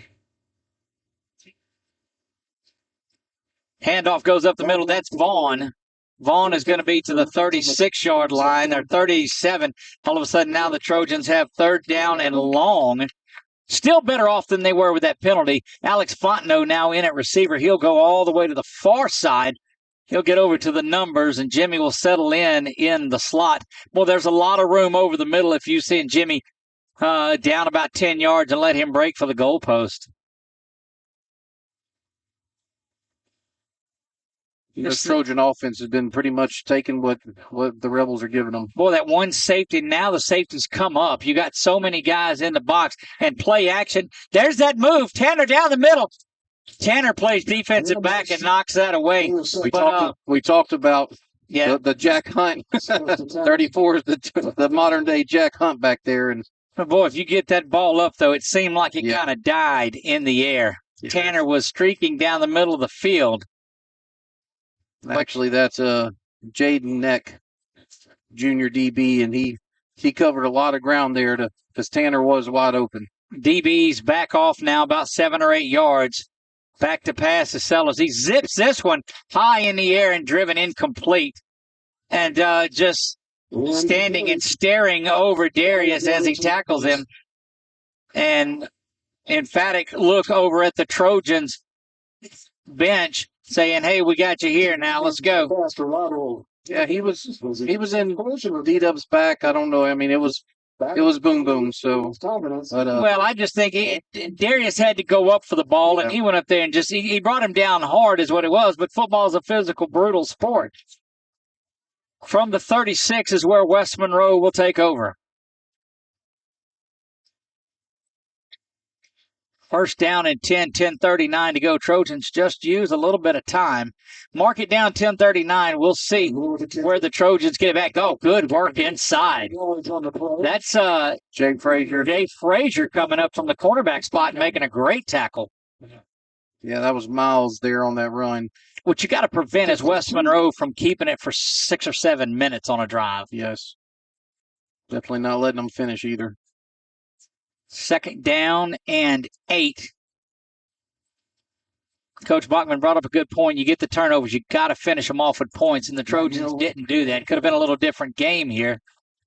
But it'll be third down and 5. Trojans defense has been solid opening things up in the second. You know that Coach Mercer is going to have them on points. Yeah, it's Jordan Mason, Jackson Townsend there. Third down and a long 4. You got to watch the play action here, Doug. He's very good. He's very good at that. Of course, they are in the gun, which is a little different for them. Yeah, but he likes to run it out of there, too. Snap is back. He's just going to drop back, pumping, going over the top. Good coverage over there. Boy, that is just solid coverage. Jayton Terry doing work. Yeah, great work there by Jayton. I'm going to give him a pass break up there on his coverage. Absolutely, you have to. So what is Western up there sending out? Oh, they got to punt it from here. Yeah, you can't. Your defense has played so well. Yeah. I mean, this is the game they want to play. Take chances when they can, but try to keep the ball away from you as much as possible.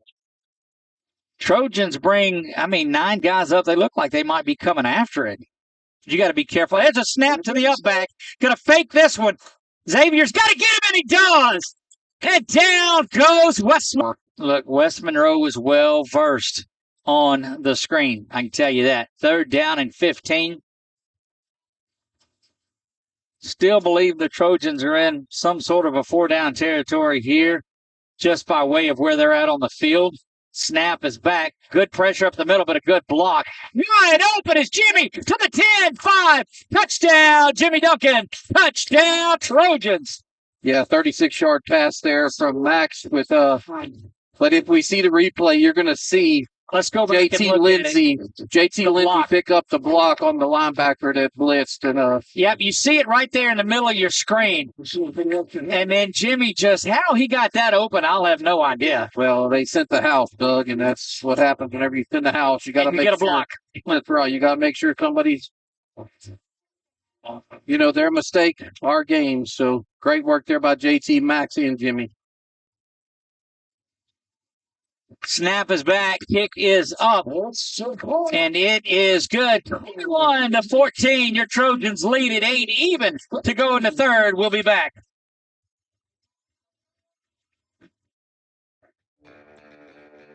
Are home problems turning your life upside down? Trust Southern Air Cooling, Heating, and Plumbing to save the day. From keeping you comfortable to plumbing repairs and even generators, we do it all. Southern Air Cooling, Heating, and Plumbing, your one-stop solution for AC, plumbing, and generators. If you need us to save the day for you, call Southern Air Cooling, Heating, and Plumbing or visit us online at southernairnow.com.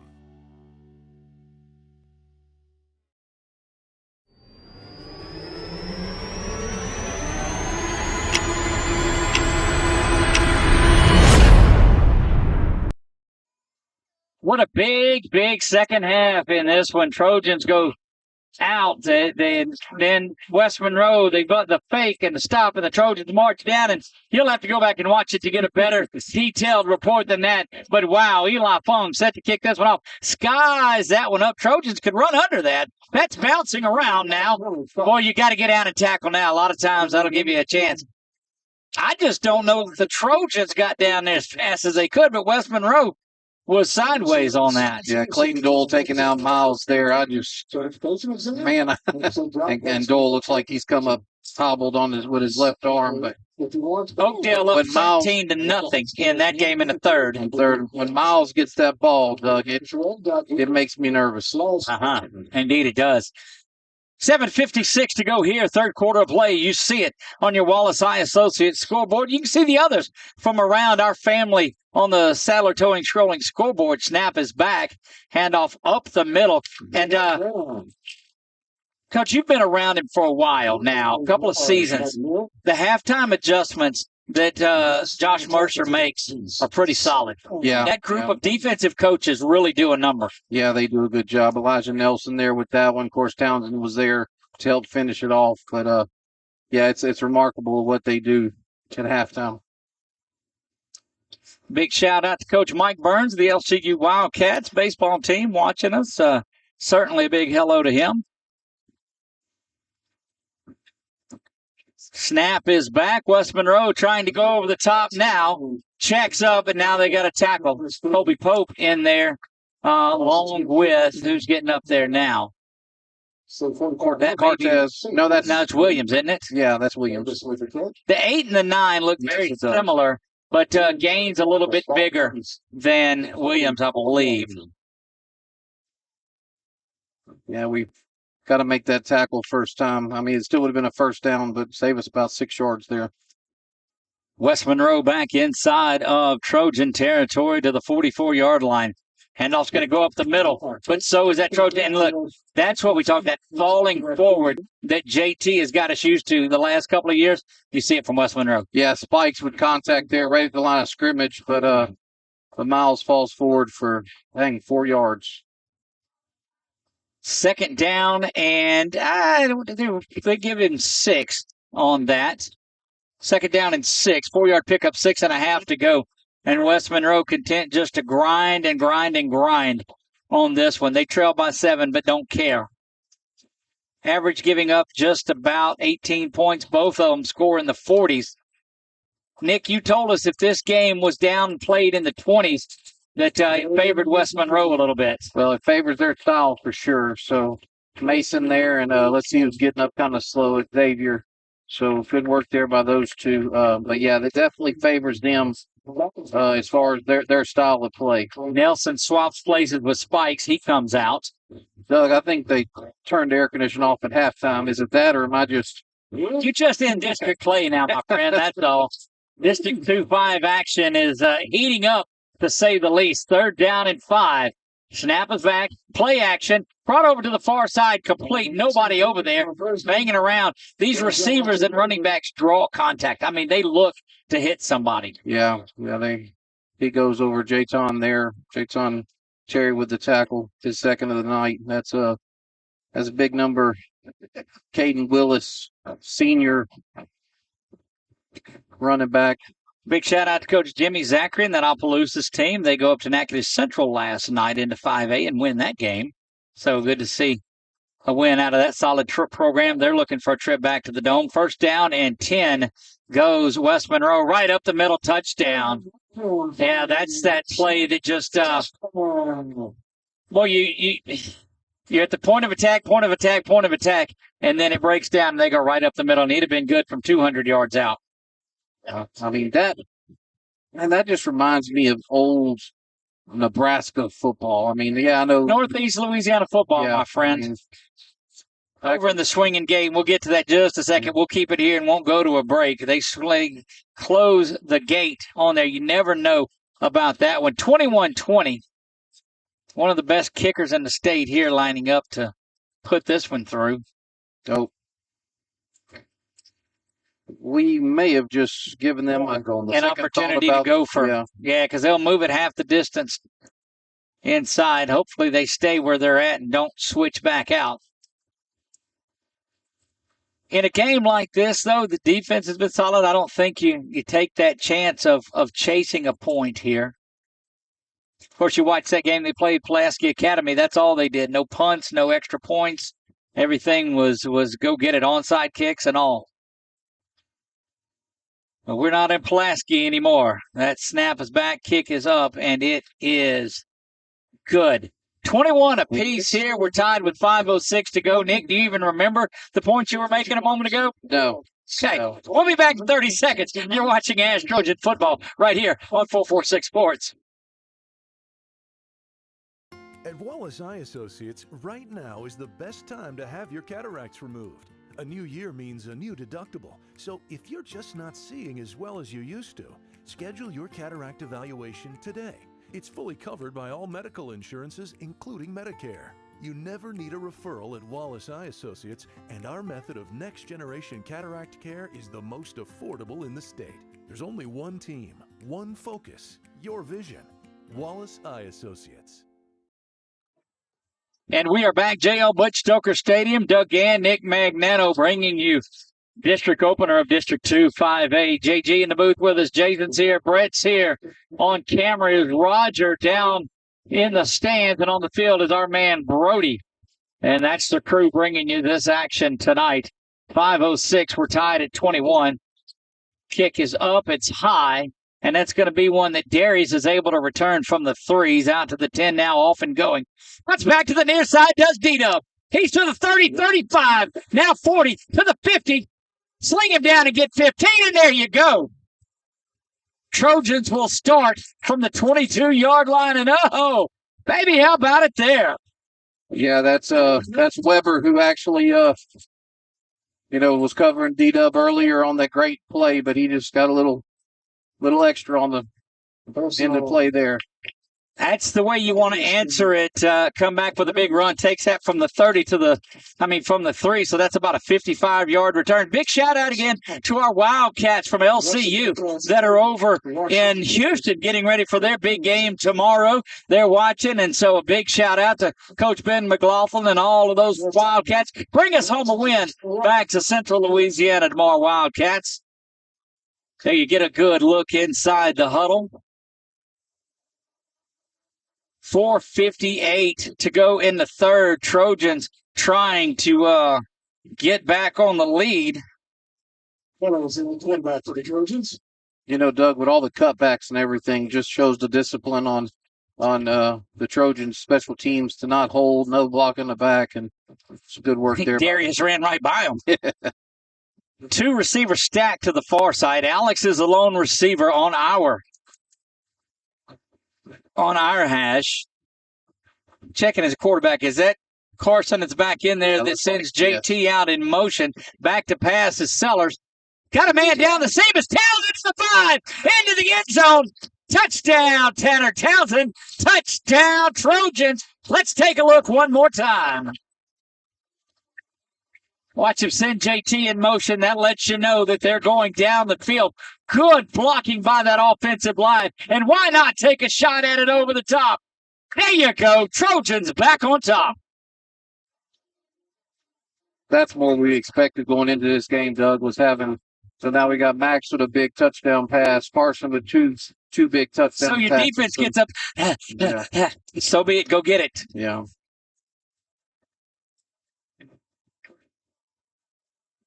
Carson on the hold, Doug. D-Dub not holding right now. That's right. I see that. All right. We'll keep it right here. Look, so Nick, I found something. Each time I've mentioned the Wildcats, the Trojans have scored. So Wildcats, Wildcats, Wildcats, Wildcats. There you go. Works for me. That's good for 4 more of them. Guys, Nick, short drive, but take us through how big a momentum the kickoff return was and then the shot. Yeah, I mean, big return there by D-Dub, but then also the penalty on Weber. Unfortunately, it looks like Darius is a little gimpy, so hoping he's okay. But then, they put JT in motion there and Carson to Tanner for the 29-yard touchdown, and first one for Tanner Townsend this year. Trojans never throw to the tight ends. Yeah. He actually scored one earlier in the season, but came back for a hold. That's right. But they tried to go to that from Gassett on the last series. It was open on that 4th down, but one goes over there and closes that up again. Well, I think the biggest difference was, like you said, pre-snap, they put JT in motion, so that shifted the safety. It shifted everybody to the left side of our. You're saying you got to pay attention to that young man just a little bit. Yep, and that opened up Tanner right down the seam. So great work there by the Trojans. Eli Fong set to put a foot into this. No pooch kick there. Kick that one back. It's on the ground, rolling around. It'll pick it up and get some good momentum out of it. Yeah, Eli's going to have to make a tackle. Eli going to the far side. He gets him one. We'll take that. He didn't do that soccer slide tackle, but we'll take that. Yeah, I don't even have Eli on my stat sheet for defense, but I'll put him down right now. I don't want our kickers to have any tackles. But I don't know that the Trojans will kick the ball off deep again tonight. Yeah. I mean, even when it bounces and it rolls around, it almost gives him a running start to pick it up, and that may have been more dangerous than anything else. Yeah, and so far, of course, I know he has the 2 pooch kicks, but his 3 long kickoffs have not gone to the end zone. So Wassman on top of Tioga, 19-17 in that one. They just scored. Tioga was up 17-13. Handoff right up the middle. Good stop and down. We'll take a look and see if X is back out there. He came off a little shaken up, I think, the last series. Yep, he's out there. Grayson Thibodeau on that tackle there, and need somebody to make a big play here, Doug. We talked about the leadership, and let's do it on the field. We need a big play here by this Trojan defense. 2nd down and 7. 4 minutes to go, courtesy of our Wallace High Associates scoreboard. Up in the top. Looks like West Monroe's a little confused here, Doug. Down under 10, 8, and 7, and 6 on the play clock. Ball will be snapped there with a couple of seconds to go. To the near side, up the middle, touchdown, West Monroe. And something's been found on that interior side of the Trojans defense that, they're running over there. They may be looking to line up for that 2-point move this time. Yeah, this is just Ali Frazier fight. One person lands a blow, the next person lands a blow, and it's just... a lot of the message boards talk about this being a down year for West Monroe. All that does is fire the Rebels up. They're not down at all. Snap is back, kick is up, and we're tied at 28. We'll take a break and be back. 30 seconds. You're watching ASH Trojan Football right here on 446 Sports. This month, as we gather with the ones we love, let's take a moment to give thanks for the blessings in our lives.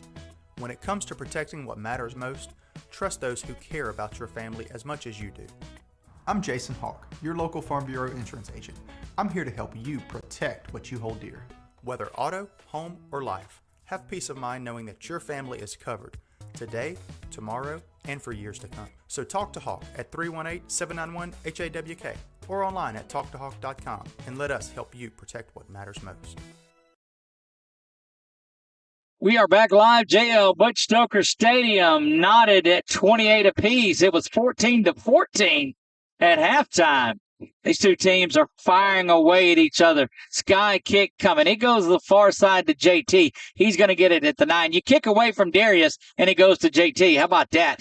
JT, stutter step into the 30. It's going to come all the way back no matter what. And almost like JT knew that. Boy, a late flag comes in behind the play for an illegal block, and it'll go back from, I believe, about the 18. So the Trojans will start deep in their territory, Nick. Yeah. Looks like Letzinger the guy came in with the wedge, to bust up the wedge, and he just kind of grabbed him on the way by.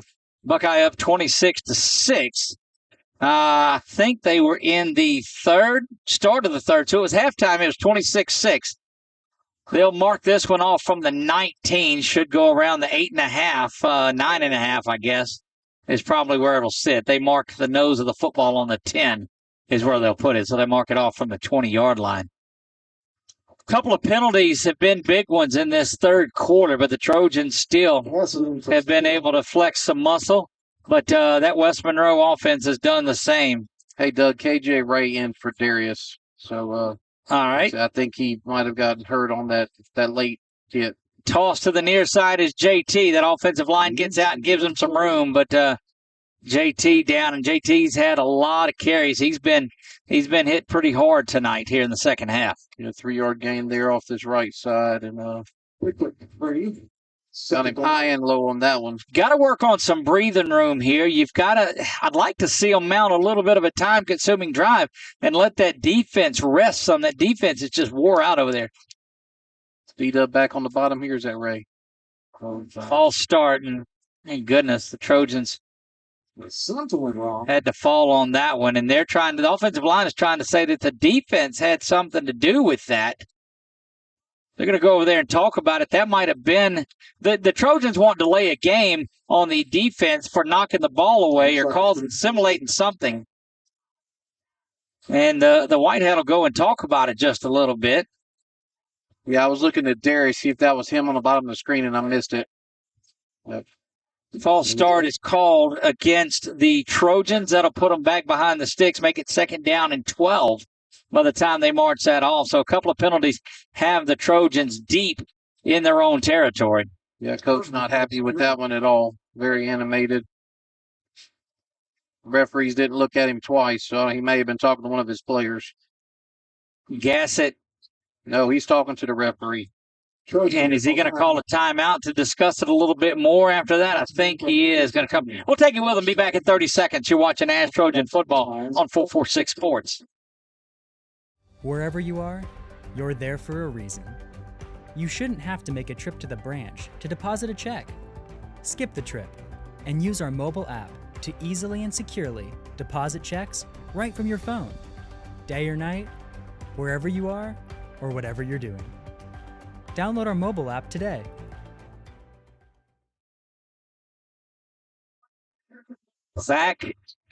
We're back to JL Butch Stoker Stadium, 28-28. This one has been a battle from the onset. Nick, you said the 20s favored West Monroe. The 30s was a toss-up, and anything 40 and above, you thought the Trojans had an opportunity. I don't know. It may be whoever has the football last. Yeah, it could be. Could be. This is 2-5-8 football at its finest. This is what you want. Snap is back. Quick hitter to the near side to D-Dub. He's got it. He's going to roll down about the 14-yard line. And that's just one of those good ones that you want to go out and get to give yourself a manageable 3rd and 6. 8 yards there. Looks good to see Darius back. Absolutely. They play him tight this time, but the seam's open. They back off of him just a little bit. Maybe trying to set that up, and JT comes out in the stack Only one man covering. Now they bring a second man over. 14 seconds on the play clock. She got plenty of time to look at this one. Now they step up in tight coverage. Boy, there's a lot going on in this play. Yeah, Todd was making an adjustment on the defense. 2 seconds, one. Now timeout again, and boy, Bachman is beside himself. He used 2 timeouts down here on this end of the field. We'll be back in 30 on 446 Sports. Yeah, so what happened out there tonight? We struck out at home with leftovers, then we remembered walk-ons. What effect did the situation have? Spirit soared. Nick took on a burger. Jen obliterated her ribeye po' boy. And speaking of spirits, Laura even scored a real tasty cocktail. She needed that. Any lessons learned today? Yeah. Head straight to walk-ons. Scratch-made dishes, wall-to-wall TVs, craft beers, and cocktails. Walk-ons for the win.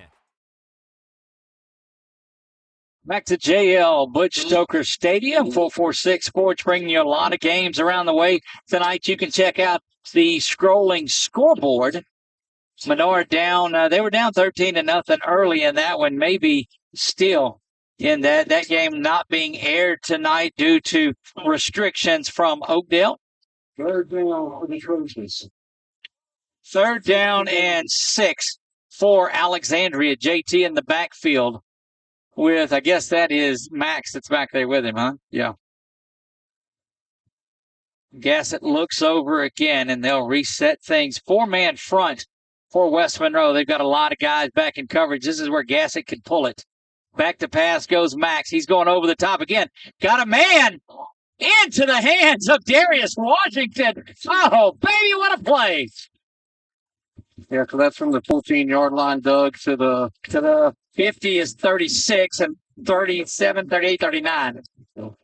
39-yard pitch and catch there from Max to Darius for first Max down. couldn't have walked out there and dropped that in his hands any better. Snap is back. Handoff up the middle. They'll call a false start against the Trojans again. Boy, and the Trojans just trying to go too fast, I think. Good work down on the field.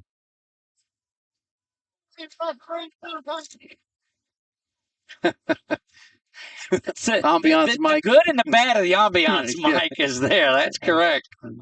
Referees are from Monroe. Well, actually, I'll tell you what, if they're from Monroe, they're probably not West Monroe fans. That's correct. 1st down and 15 back on their Trojan side. If they do it again. No, this looks like, no, I guess he is. Yeah, that's false start. So West Monroe's jumping, and it looked like it was causing that to happen. JT pleading his case, but they're not going to call it. They're saying that'll be 2 or 3 times now. They're trying to get this call made that it's simulating a snap. I think the umpire changed Monroe. it. Yeah, I think the umpire changed it. Oh, gosh. The umpire's telling the white hat and pointing in our direction, and now the line judge is saying no. Yes. Offsides called. Nope, he was. Yeah, false start. So that's going to be a snap simulation call against him. You just can't do that. So what they're doing is going up there and they're jumping a little bit, and that's causing the offensive line. It's simulating the snap. Yeah, and their coach isn't happy about it either because nobody's going to be happy on that call that's on the other side of it. That's right. All of this, and we're back to 1st and 10 from the 48-yard line. Toss to the near side to JT. Cuts back in, spins around, falls. They'll get him out of bounds, but not before he picks up 1 to 3 yards. It'll make it 2nd down and 7. Yeah, Doug. They mark him just 2 right there, it looks like. And they're moving him forward to 3. That's right. 2nd and 7. Nick, go ahead. 4 carries for 50 yards. So far for JT, and one of them came on 41-yard. So he's got $1.50 tonight with a couple of touchdowns. Yes, one touchdown, 114 and counting to go here. Snap throw, but nobody there. So Max is going to have to keep it, and he's going to get down near a first down, very near. And I think that is going to be the first. Boy, that's just. Is there another flag? No, is he? They're making. Yep, they're giving it to him. So great work there by Max. But because he looked for the short, quick throw to Jimmy, and Jimmy wasn't looking. Well, no, it wasn't Jimmy. Jimmy was waiting for Fontenot. Okay. Yeah, Fontenot ran the wrong route. Snap is back. JT's got it. JT trying to bust to the inside. Doesn't stop running and gets down to the 31. You know, at the start of this drive, Nick, we talked about the Trojans needed to consume some time and get that defense a breather. They've got it down to 36 and 34 in the third quarter. Could roll it into the fourth on this, and that'll be what you need. Yeah, the previous play before that, Jimmy was talking to Fontenot after. He was supposed to run the screen. Townsend in motion. He's got a touchdown on the day. Back to pass is Gassett. Throws that one zigged when they should have zagged, and I don't think that was where they wanted to go with it. Vaughn will come back in for JT on this big third down run, and that, 17. Clock stopped with the incompletion, so we'll have at least one more here in the third. Boy, what a night of football, and all this does is kick off district play. Yeah, bringing in Grayson for Fontenot.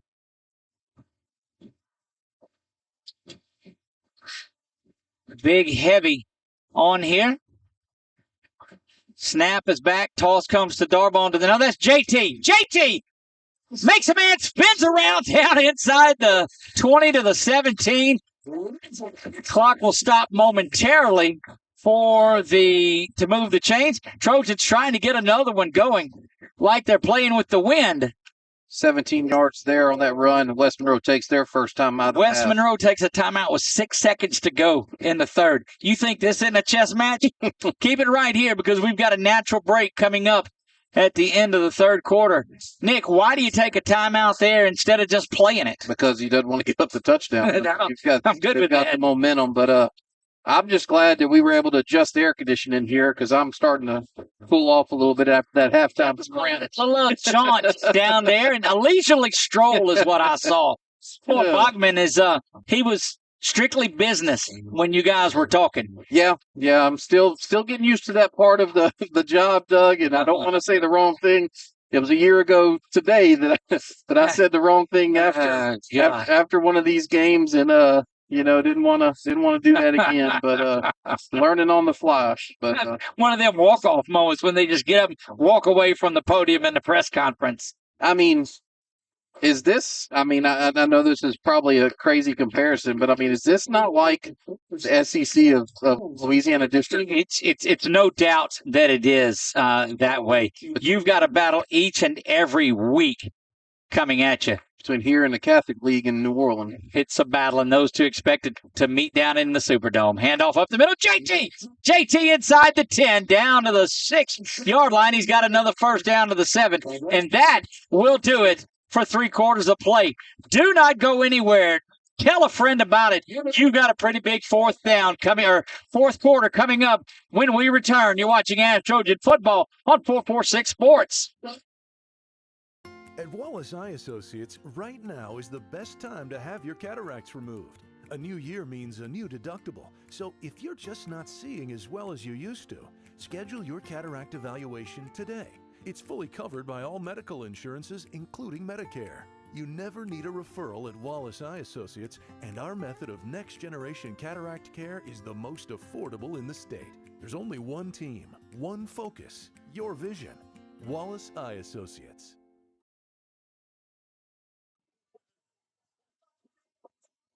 We are back, JL Butch Stoker Stadium. I am Doug Gann alongside of Nick Magnano.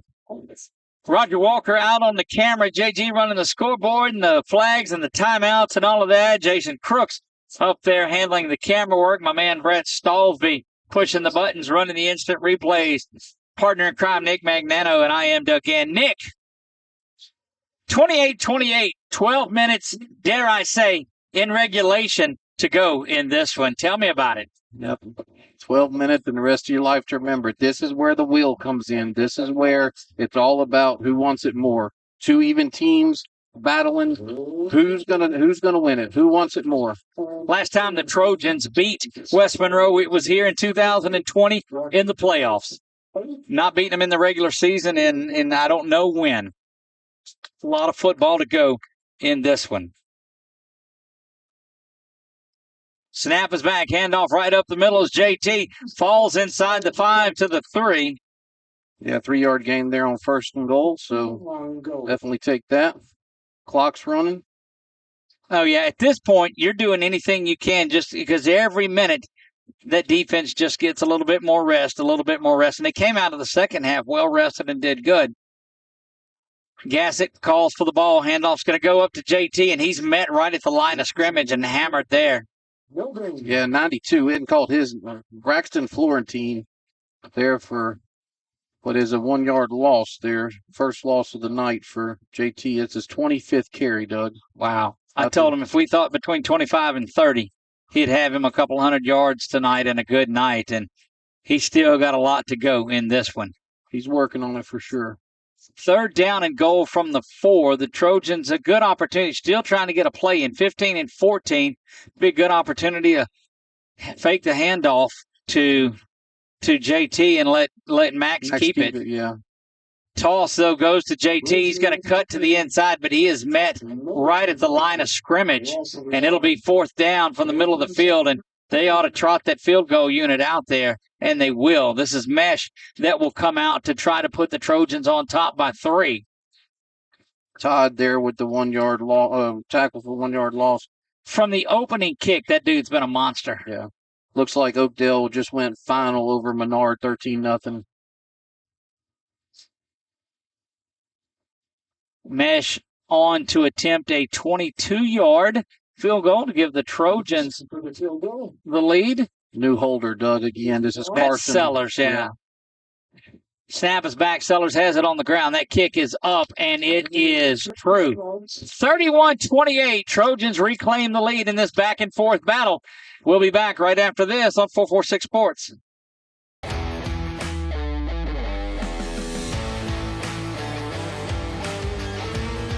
Check out some of our recent work at the Panthers Stadium. In addition to custom signs and banners, we also handle custom trophies, custom awards, custom vehicle wraps, and more. Give us a call. We handle projects large and small.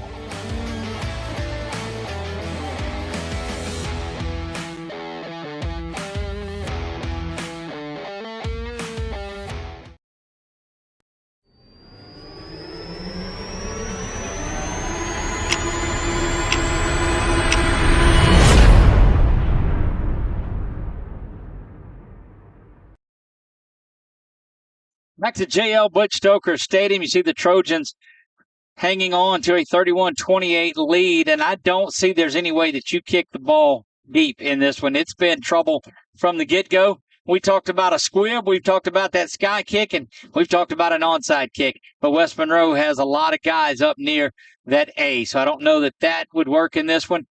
Try to put it somewhere around the 20 is what you want to do in this one.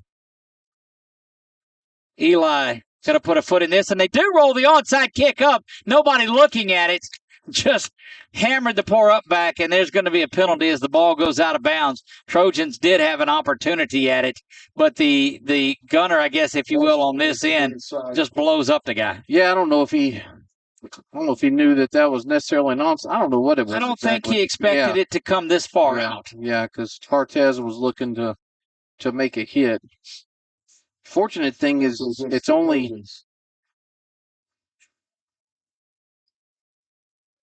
Oh, okay. Well, no, they'll bring it up where it went out of bounds here. Yeah, I thought it went further, and I thought it was at least at the 40, but still, Doug, this is plus 30 yards from what we started the last kickoff. That's right. And you gave yourself an opportunity to go after it. Now this is where West Monroe will just try to grind on you a little bit. Handoff goes up the middle. There's Colby coming in to finish it off, trying to see who's down there in the middle of that pile. Mason was on the bottom, I think. Yeah, Jordan Mason. Oh, he's had a good one tonight. Yeah, he has. But still a 5-yard gain. And you cannot give up 5-yard chunks in this one because that rested defense will get tuckered out in a hurry. 9.5 to go. Yeah, we don't need them to take this clock down and punch in with just a touchdown either. Not at all. 2nd down and 5. Ball rests at midfield. Snap is back and the toss goes to the far side. Sidestepping a tackle and falling forward, spinning around for a gain of 3. It'll be 3rd down and 2. Yeah, Xavier and Jackson Townsend there. And, I know they're nervous about hitting the wrong hole, but I mean, we're not making first contact till 4 or 5 yards, Doug. That's not a good thing. That's right. Xavier came up limping, but that's part of the game here. 3rd down and 2 from the 47-yard line of the Trojans. Under center go the Rebels. Handoff right up the gut, and it's going to be a 1st down and a little bit more, dragging Trojan tacklers out to the 39. Yeah, Townsend there and Jay Lou. Just that offensive line of West Monroe just leaning on the defense. Defense from the Trojans with hands on their hips. Not a good sign. Got to dig deep here, gentlemen. You got to find it inside you right now. Yeah, this is one of those that you have to just gut check in and tells you what you're going to do for the rest of the season. 1st down and 10 from the 39. Play action, back to pass. Here comes the blitz. Spinning around and pushing off, but they're going to call the catch. And 1-on-3 coverage down inside the 10. There were 3 defenders back there. None of them saw the ball, Nick. Yeah. Jay Frazier didn't have bad coverage because the ball was under. Horrible throw. Right. I mean, just a bad. It was a good job of the receiver turning around and coming back and getting it. Receiver came back and get it, and if Jay gets to turn his head around, he might be able to make a play there. 8 minutes to go in this one. 1st and goal inside the 9 for West Monroe. They've went down the field quickly, sidestepping, going to get into the end zone. Touchdown, West Monroe, and they'll take the lead for the first time tonight. Yeah, I mean the only positive there, Doug, is they didn't take much time off the clock. Well, yeah, but I mean it's been 3 drives that we've just not been able to stop them. That's it. That's exactly right there. And then look, and they're not doing anything special either. I mean, that's the thing. I mean, it's a pass play that the receiver comes back and makes a great individual play, but I mean, Miles is just, he might have more yards than JT this game. Look, it's just been in chunks too. Snap rolls down there, but the hold is picked up. Kick is up, and it is good. 35-31. We'll be back in 30 seconds on 446 Sports.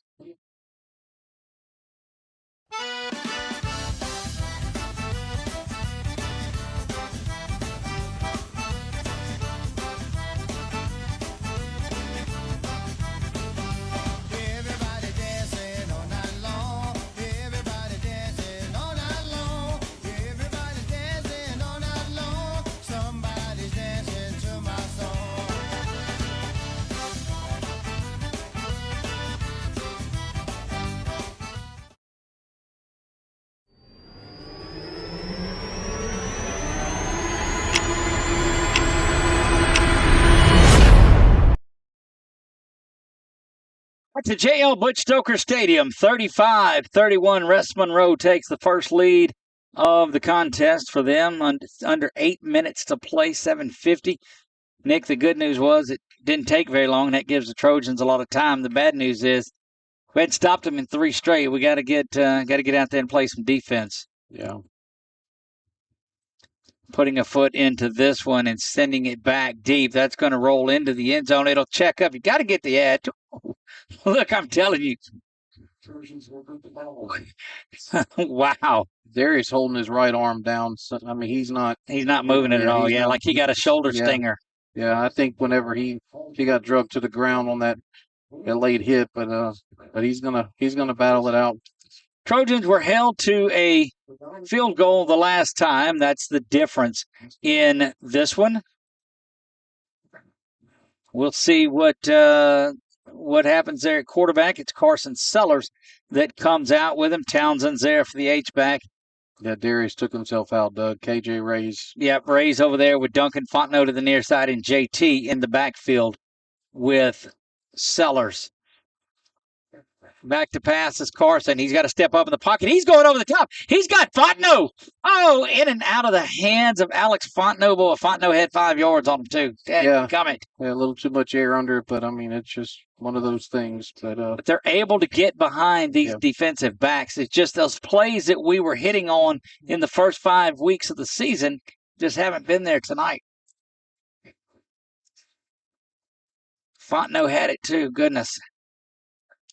Although he did have to look up and roll and turn and get around there, but got to have that one. Good crowd tonight, one of the best that I've seen out here, and we keep saying that each and every week. Not a lot of people at the fair, I got to believe. They're all here at Butch Stoker Stadium. Snap is back. Sellers has it. He's coming to the near side, Fontenot. Fontenot's got it at the 30. He's going to duck down before he gets hit, but gets a first down, and that's a great job of fighting forward with Alex Fontenot. It's a great job of making the catch, too, coming back to the ball with his hands and didn't allow the DB to reach through him. Alex shaking up, and he'll take himself out of the game, too. Looks so you've got Bates and Darius is back in the game now over onto the far side. Snap is back. JT's got it, but he's met in the backfield. No, he sneaks out of the far side. He's got to get to the corner and doesn't. West Monroe play and contain, stayed right there where they needed to be, and they'll bring him down, but it could have been worse than just that 1 yard loss. You know, Doug, his last 3 runs, -1, -1, -1. So what are you trying to say? I'm just saying. Yeah. I mean, they're Fontenot back in the game. Tanner looks like will come out. He's got a touchdown on the night. Just not hitting on the big play. 43-10, Neville over Pineville, 7:55. Snap is back. Sellers looking to pass. Got to step up in the pocket. He's going to run. No, he holds on to this one and hits Jimmy Duncan out to midfield. And, boy, steps up right at the line of scrimmage and lets that one go. 19-yard, and, man, that was a good work there by Carson. That really hasn't been his forte on the move, but did a great job there. Trojans go hurry up to the 49-yard line, 6.5 to go. Ball on the ground. Carson's got to pick it up. He does. He bounces out. Still looking to throw. He just needs to go down and live to play another play. Bad snap that caused a 7-yard sack. It'll be second down or maybe 6. Second down and 16. Or do they officially give him 5? Yeah, second and 15 is what it is. So 5-yard loss, but the Trojans survive what could have been just disastrous there. But you'd make up your mind. I've written it twice. I understand what you're telling me. It was a 5-yard loss, that sack to Sellers. Yes, sir. Unfortunately, that goes against his rushing total. It does. But call that a save. Back to pass now. Todd coming in. That ball's on the ground. You know, the difference there, Doug, is we weren't able to pick up Todd. That's right. Where the big touchdown play we were. Yeah, when Todd comes off of that middle linebacker spot, he comes in there with 18 that time. Who is 18? Let's see. Tyler Roark. And this is big here, Doug. Yeah, Trojans trail, and West Monroe, they get it back here. They could eat up every bit of that clock. Trojans use 2 of their timeouts here as well. Back to pass now, good pressure. That screen is caught. What a tackle out there that kept JT from getting big yardage. Yeah, 6 there. But I mean, just getting that one off. But it's been sideways since that first down play that lost them 5 yards. And the Trojans will leave their offense out. They'll call their final timeout is what it looks like. At 5:36, one of the biggest plays in the game, or there was a injured West Monroe Rebel down. We're not sure what. Yeah, that was Roark, though. 18.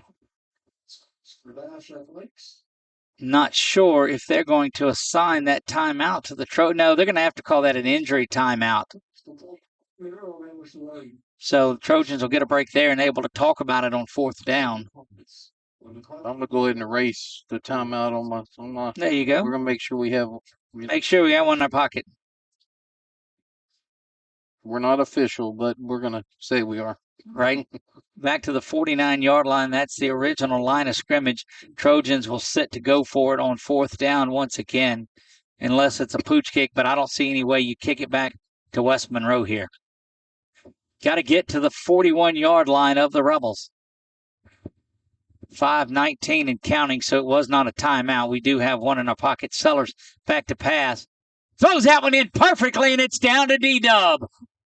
Big pass and catch from Sellers to Darius Washington, and Darius looked like he's shaken up. They're waving to the sideline. Is Townsend trying to get him off? 16-yard pitch and catch there from Carson to D-Dub. And see, the training staff will get out there quickly as Townsend was just frantically waving his arms. And what a warrior. What a warrior. Goes back into the game, yes. just a lot of heart and a lot of fight. And that's his fifth catch of the game, Doug. Let me add it up real quick. See.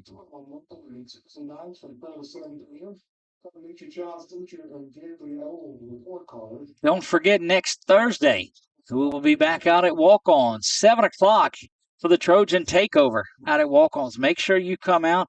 We'll talk all things tonight and that big game coming up the following night against the other set of Rebels that from across the river in Pineville. We'll be back over there for that one.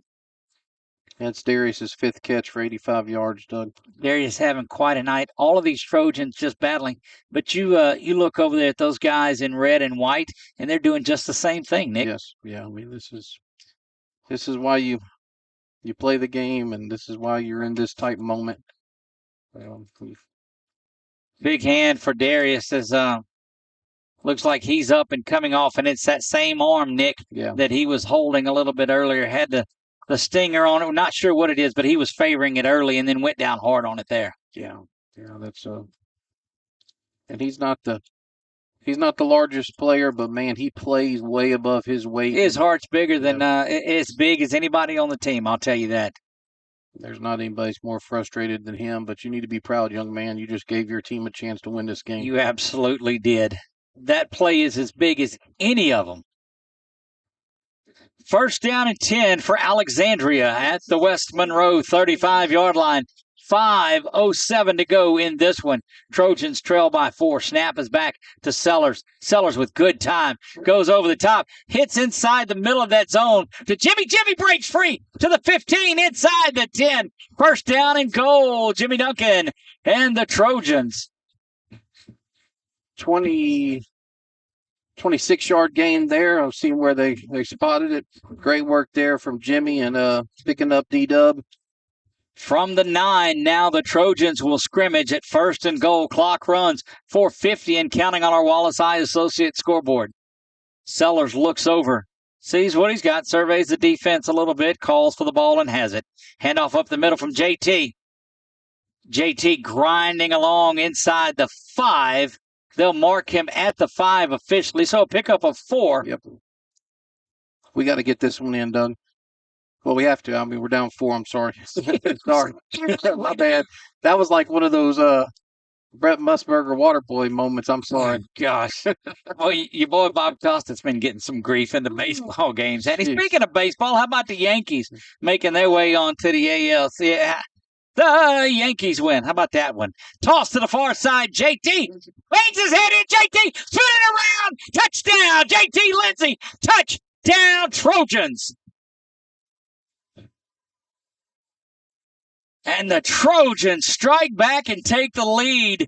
You talked about Will, that young man willed his way into the end zone with 4:03 to go. Well, can that make up for my last comment? No. That I said that it will. Yes, we'll take it. Yes. Oh, boy. Oh, boy. Trojans up 37-35 on for the PAT. What I meant was we can't settle for a field goal and then try to stop them is what I meant. I know what you meant, brother. Don't worry. I'm here for you.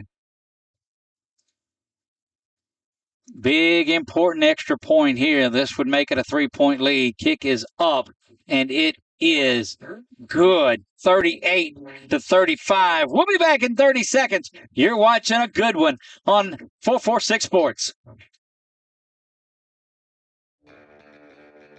Are home problems turning your life upside down? Trust Southern Air Cooling, Heating, and Plumbing to save the day. From keeping you comfortable to plumbing repairs and even generators, we do it all. Southern Air Cooling, Heating, and Plumbing, your one-stop solution for AC, plumbing, and generators. If you need us to save the day for you, call Southern Air Cooling, Heating, and Plumbing or visit us online at southernairnow.com.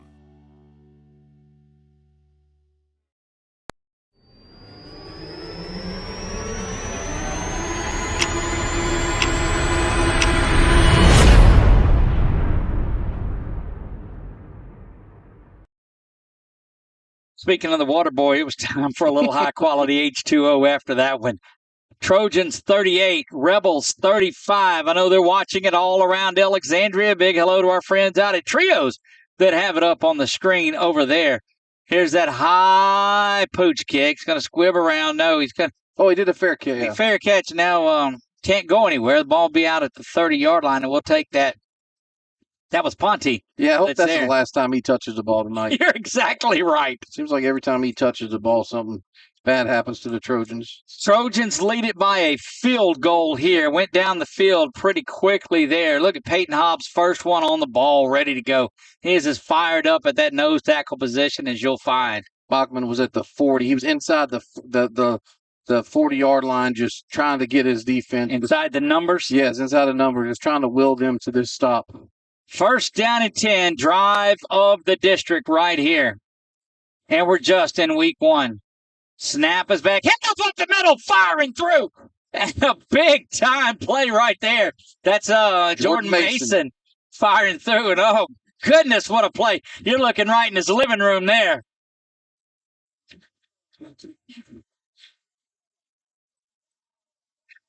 Fired off the ball, my friend. 2-yard loss on the play, 3:37. Look for West Monroe to change the snap count here, Doug. Yeah. Crowd here from Alexandria getting up and making some noise and learning how to cheer for their team. You got to love that. Empty backfield, snap is back. Here goes pressure. He's hit over the top, and that's just huge work. Coming in off the side by Cortez Simon. Say it loud and say it right. Great. Mama's down there. She's letting everybody know. Great dial up there by Coach Merce. And perfect play call against a pass that was there. And Cortez just lit it up. Crowd getting back on the feet. Palm line making some noise. Band is there. Student section. ASH cheerleaders, the Troy Dolls. It is fandemonium here at Butch Stoker Stadium.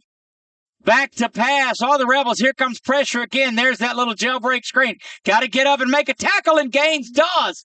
Also, there's Mason, and it's going to be a big-time 4th down. You got a Trojan on the ground on the far side of it. That's your man, Colby Pope. He's slow getting up. Townsend, actually.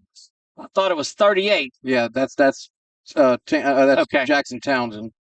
So we had Gaines and Mason on the tackle, correct? Yes, sir. Okay, so this big 4th down here, 4th and what's that? Oh, you look at Coach Merce in that huddle with that defense. There's Peyton, there's Mason. Spikes is there. This is about as big a one as you'll get. Of course, our thoughts and prayers are down there on the field, and that young man gets up. And that is great to see him coming off the field. And he'll get a great ovation. That's back-to-back blitzes dialed up from Merce, but it's pretty good tackling on the side. Yeah, that one was there, and these guys made a great play. If you're watching this live, you're watching a good one. If you went back tonight, tomorrow, and the next day, and watched the replay, it's still been a good one.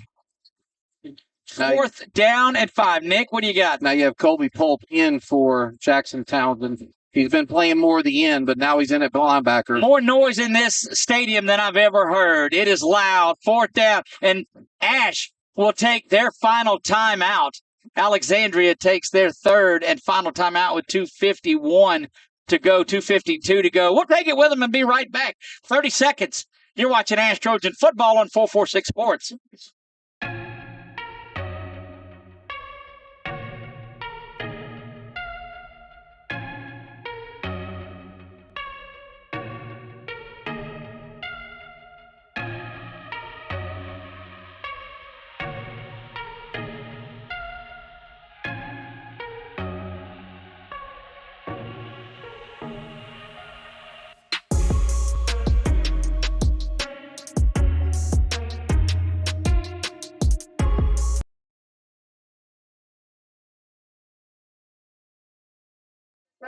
We are back live to JL Butch Stoker Stadium. 4th down and 6 for the Rebels.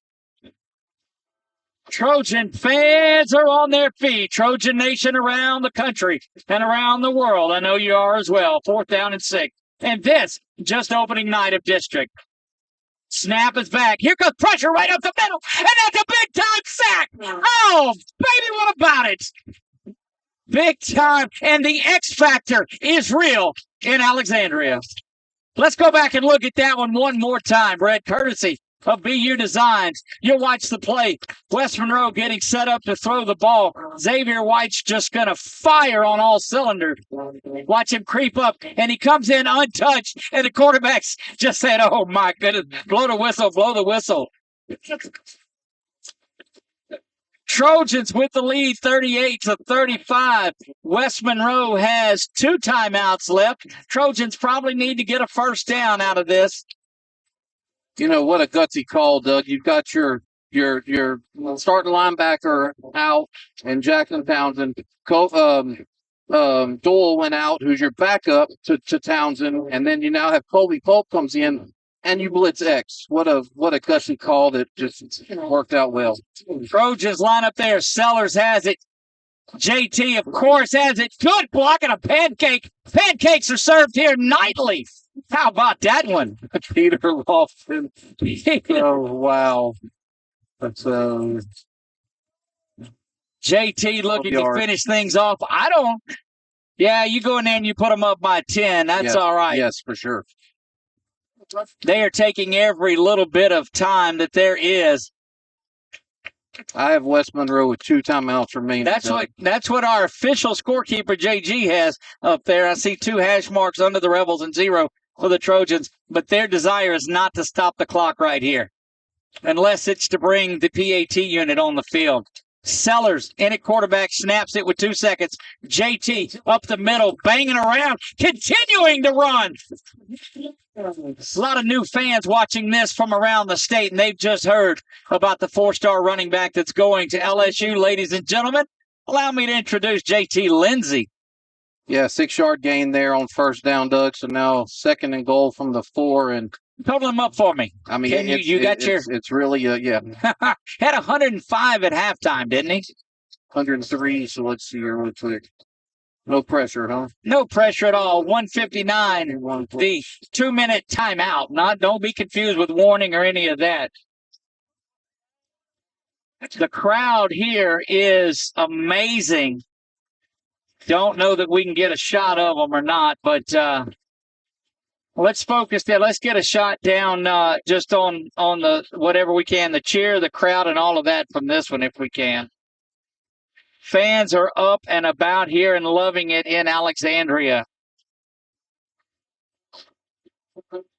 Doug, I have JT 31 for 204, unofficial. 31 for 204. And that's with 3 1-yard losses to back. 2nd down and goal for the Trojans, looking to put the icing on the cake in this one. From the 4-yard line, JT in the backfield, of course. Sellers there with him. That offensive line is flexing a little bit of muscle here down the stretch. JT's got it. He's met in the backfield by Todd. Continuing to push forward. How about a little push into the end zone? Why don't you? Oh, stop him inside the 1, but you know what? That's not terrible. That's not. You're right. That's not. But a timeout is taken here by West Monroe. We believe that will be their final timeout of the evening. And, I mean, there's not an inch of room between the goal line and the football. You see it. What a great look. Oh, we were right on it a second ago. Well, I was going to say, how does the referee even call that? Is there any replay or no? I don't know. Brett, do you have that on the instant replay? Let's go back and see if we can take a look at that again. Oh, no, you might not. You too far out. So it doesn't hurt you here. You got to get the ball into the end zone. They're out of timeouts now. 3rd down, so you have to score. You can't take a knee and run it out. You get the ball on into the end zone. Put this thing up by 2 scores. You pooch kick, or do you kick it up? I don't care if you kick it up over the bleachers on the far side. You don't leave anybody a chance to run it back. But your first things first, you got to get that ball Then they moved it back a little bit. Yeah, I they could did. see some breathing room they did.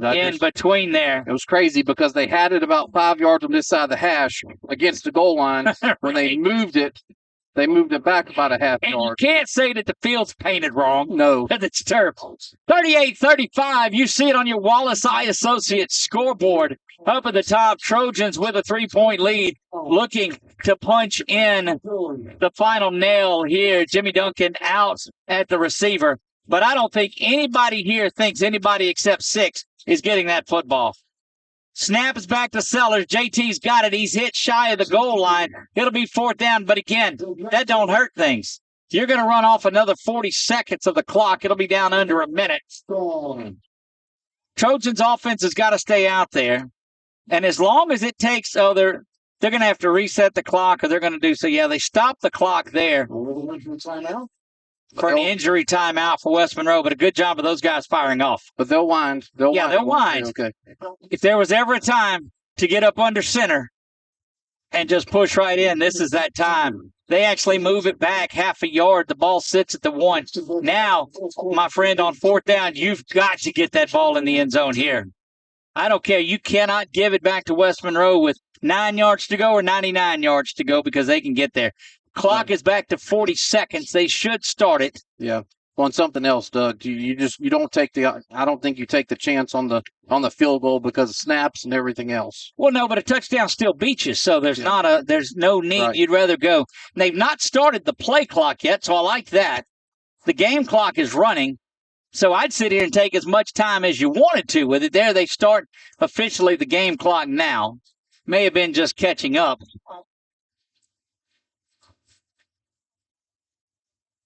.108, 107 and counting. And here's that time where you just say, you know what?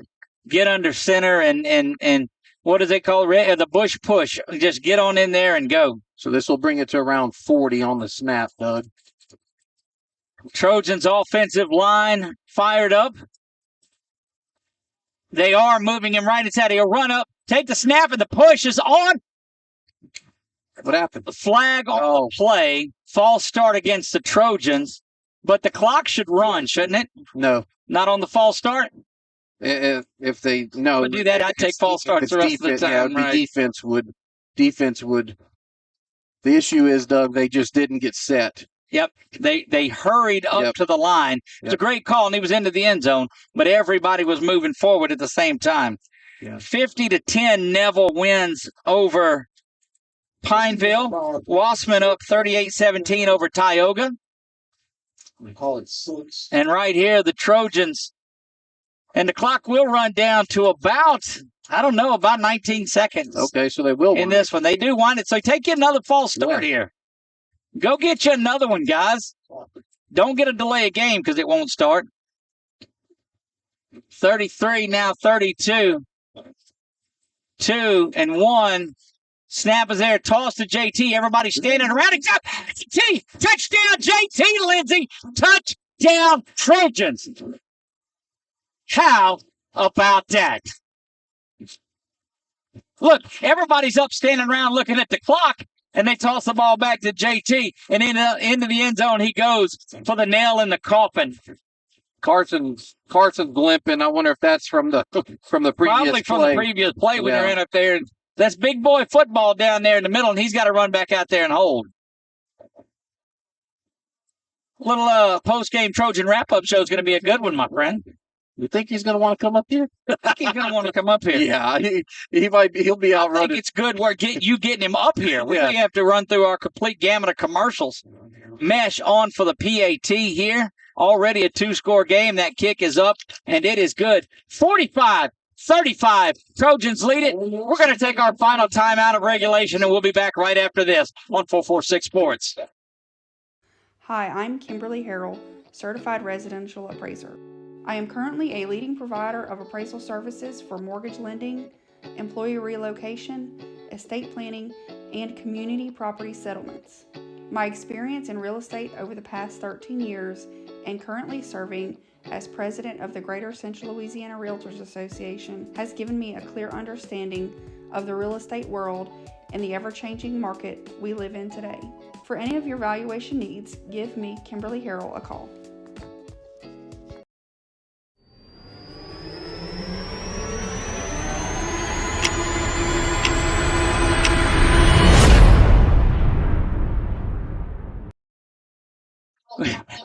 little discussion up here on the top about that false start that went on, and we agree with y'all to just take the false starts. Here's that high sky kick, get the lead in the fourth quarter, and just start false starting. That's the argument. The discussion also was, were we going to get Bachman up here through the sea of fans that are still here as they for the Trojan wrap-up show? Well, Doug, I'm of age, right? You're of age, right? He's of age.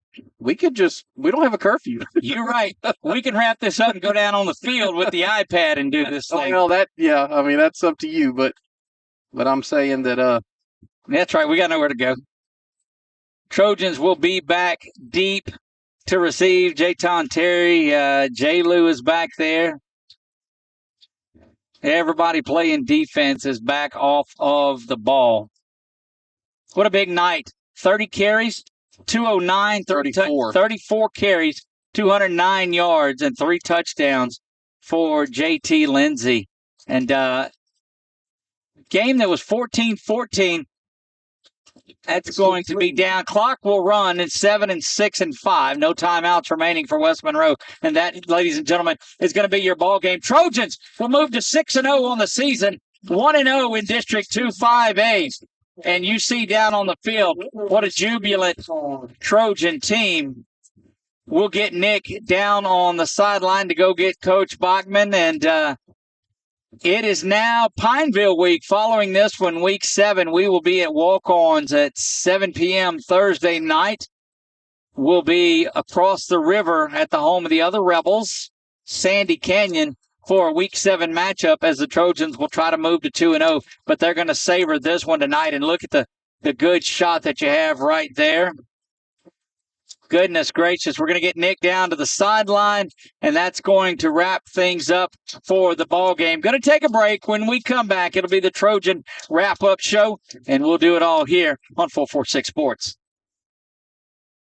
The fine folks at BK Distributors want to thank all the educators for weathering the storms, so to speak, through 2020 and beyond. Thank you for your dedication to our children. The end of the school year awards are now available. Any type of award, trophies, banners, plaques, they do it all at BK Distributors. So with school almost out, that means summer leagues are in full swing. New items, same great prices, and fast turnaround. BK Distributors, Highway 20 in East Pineville behind Arby's.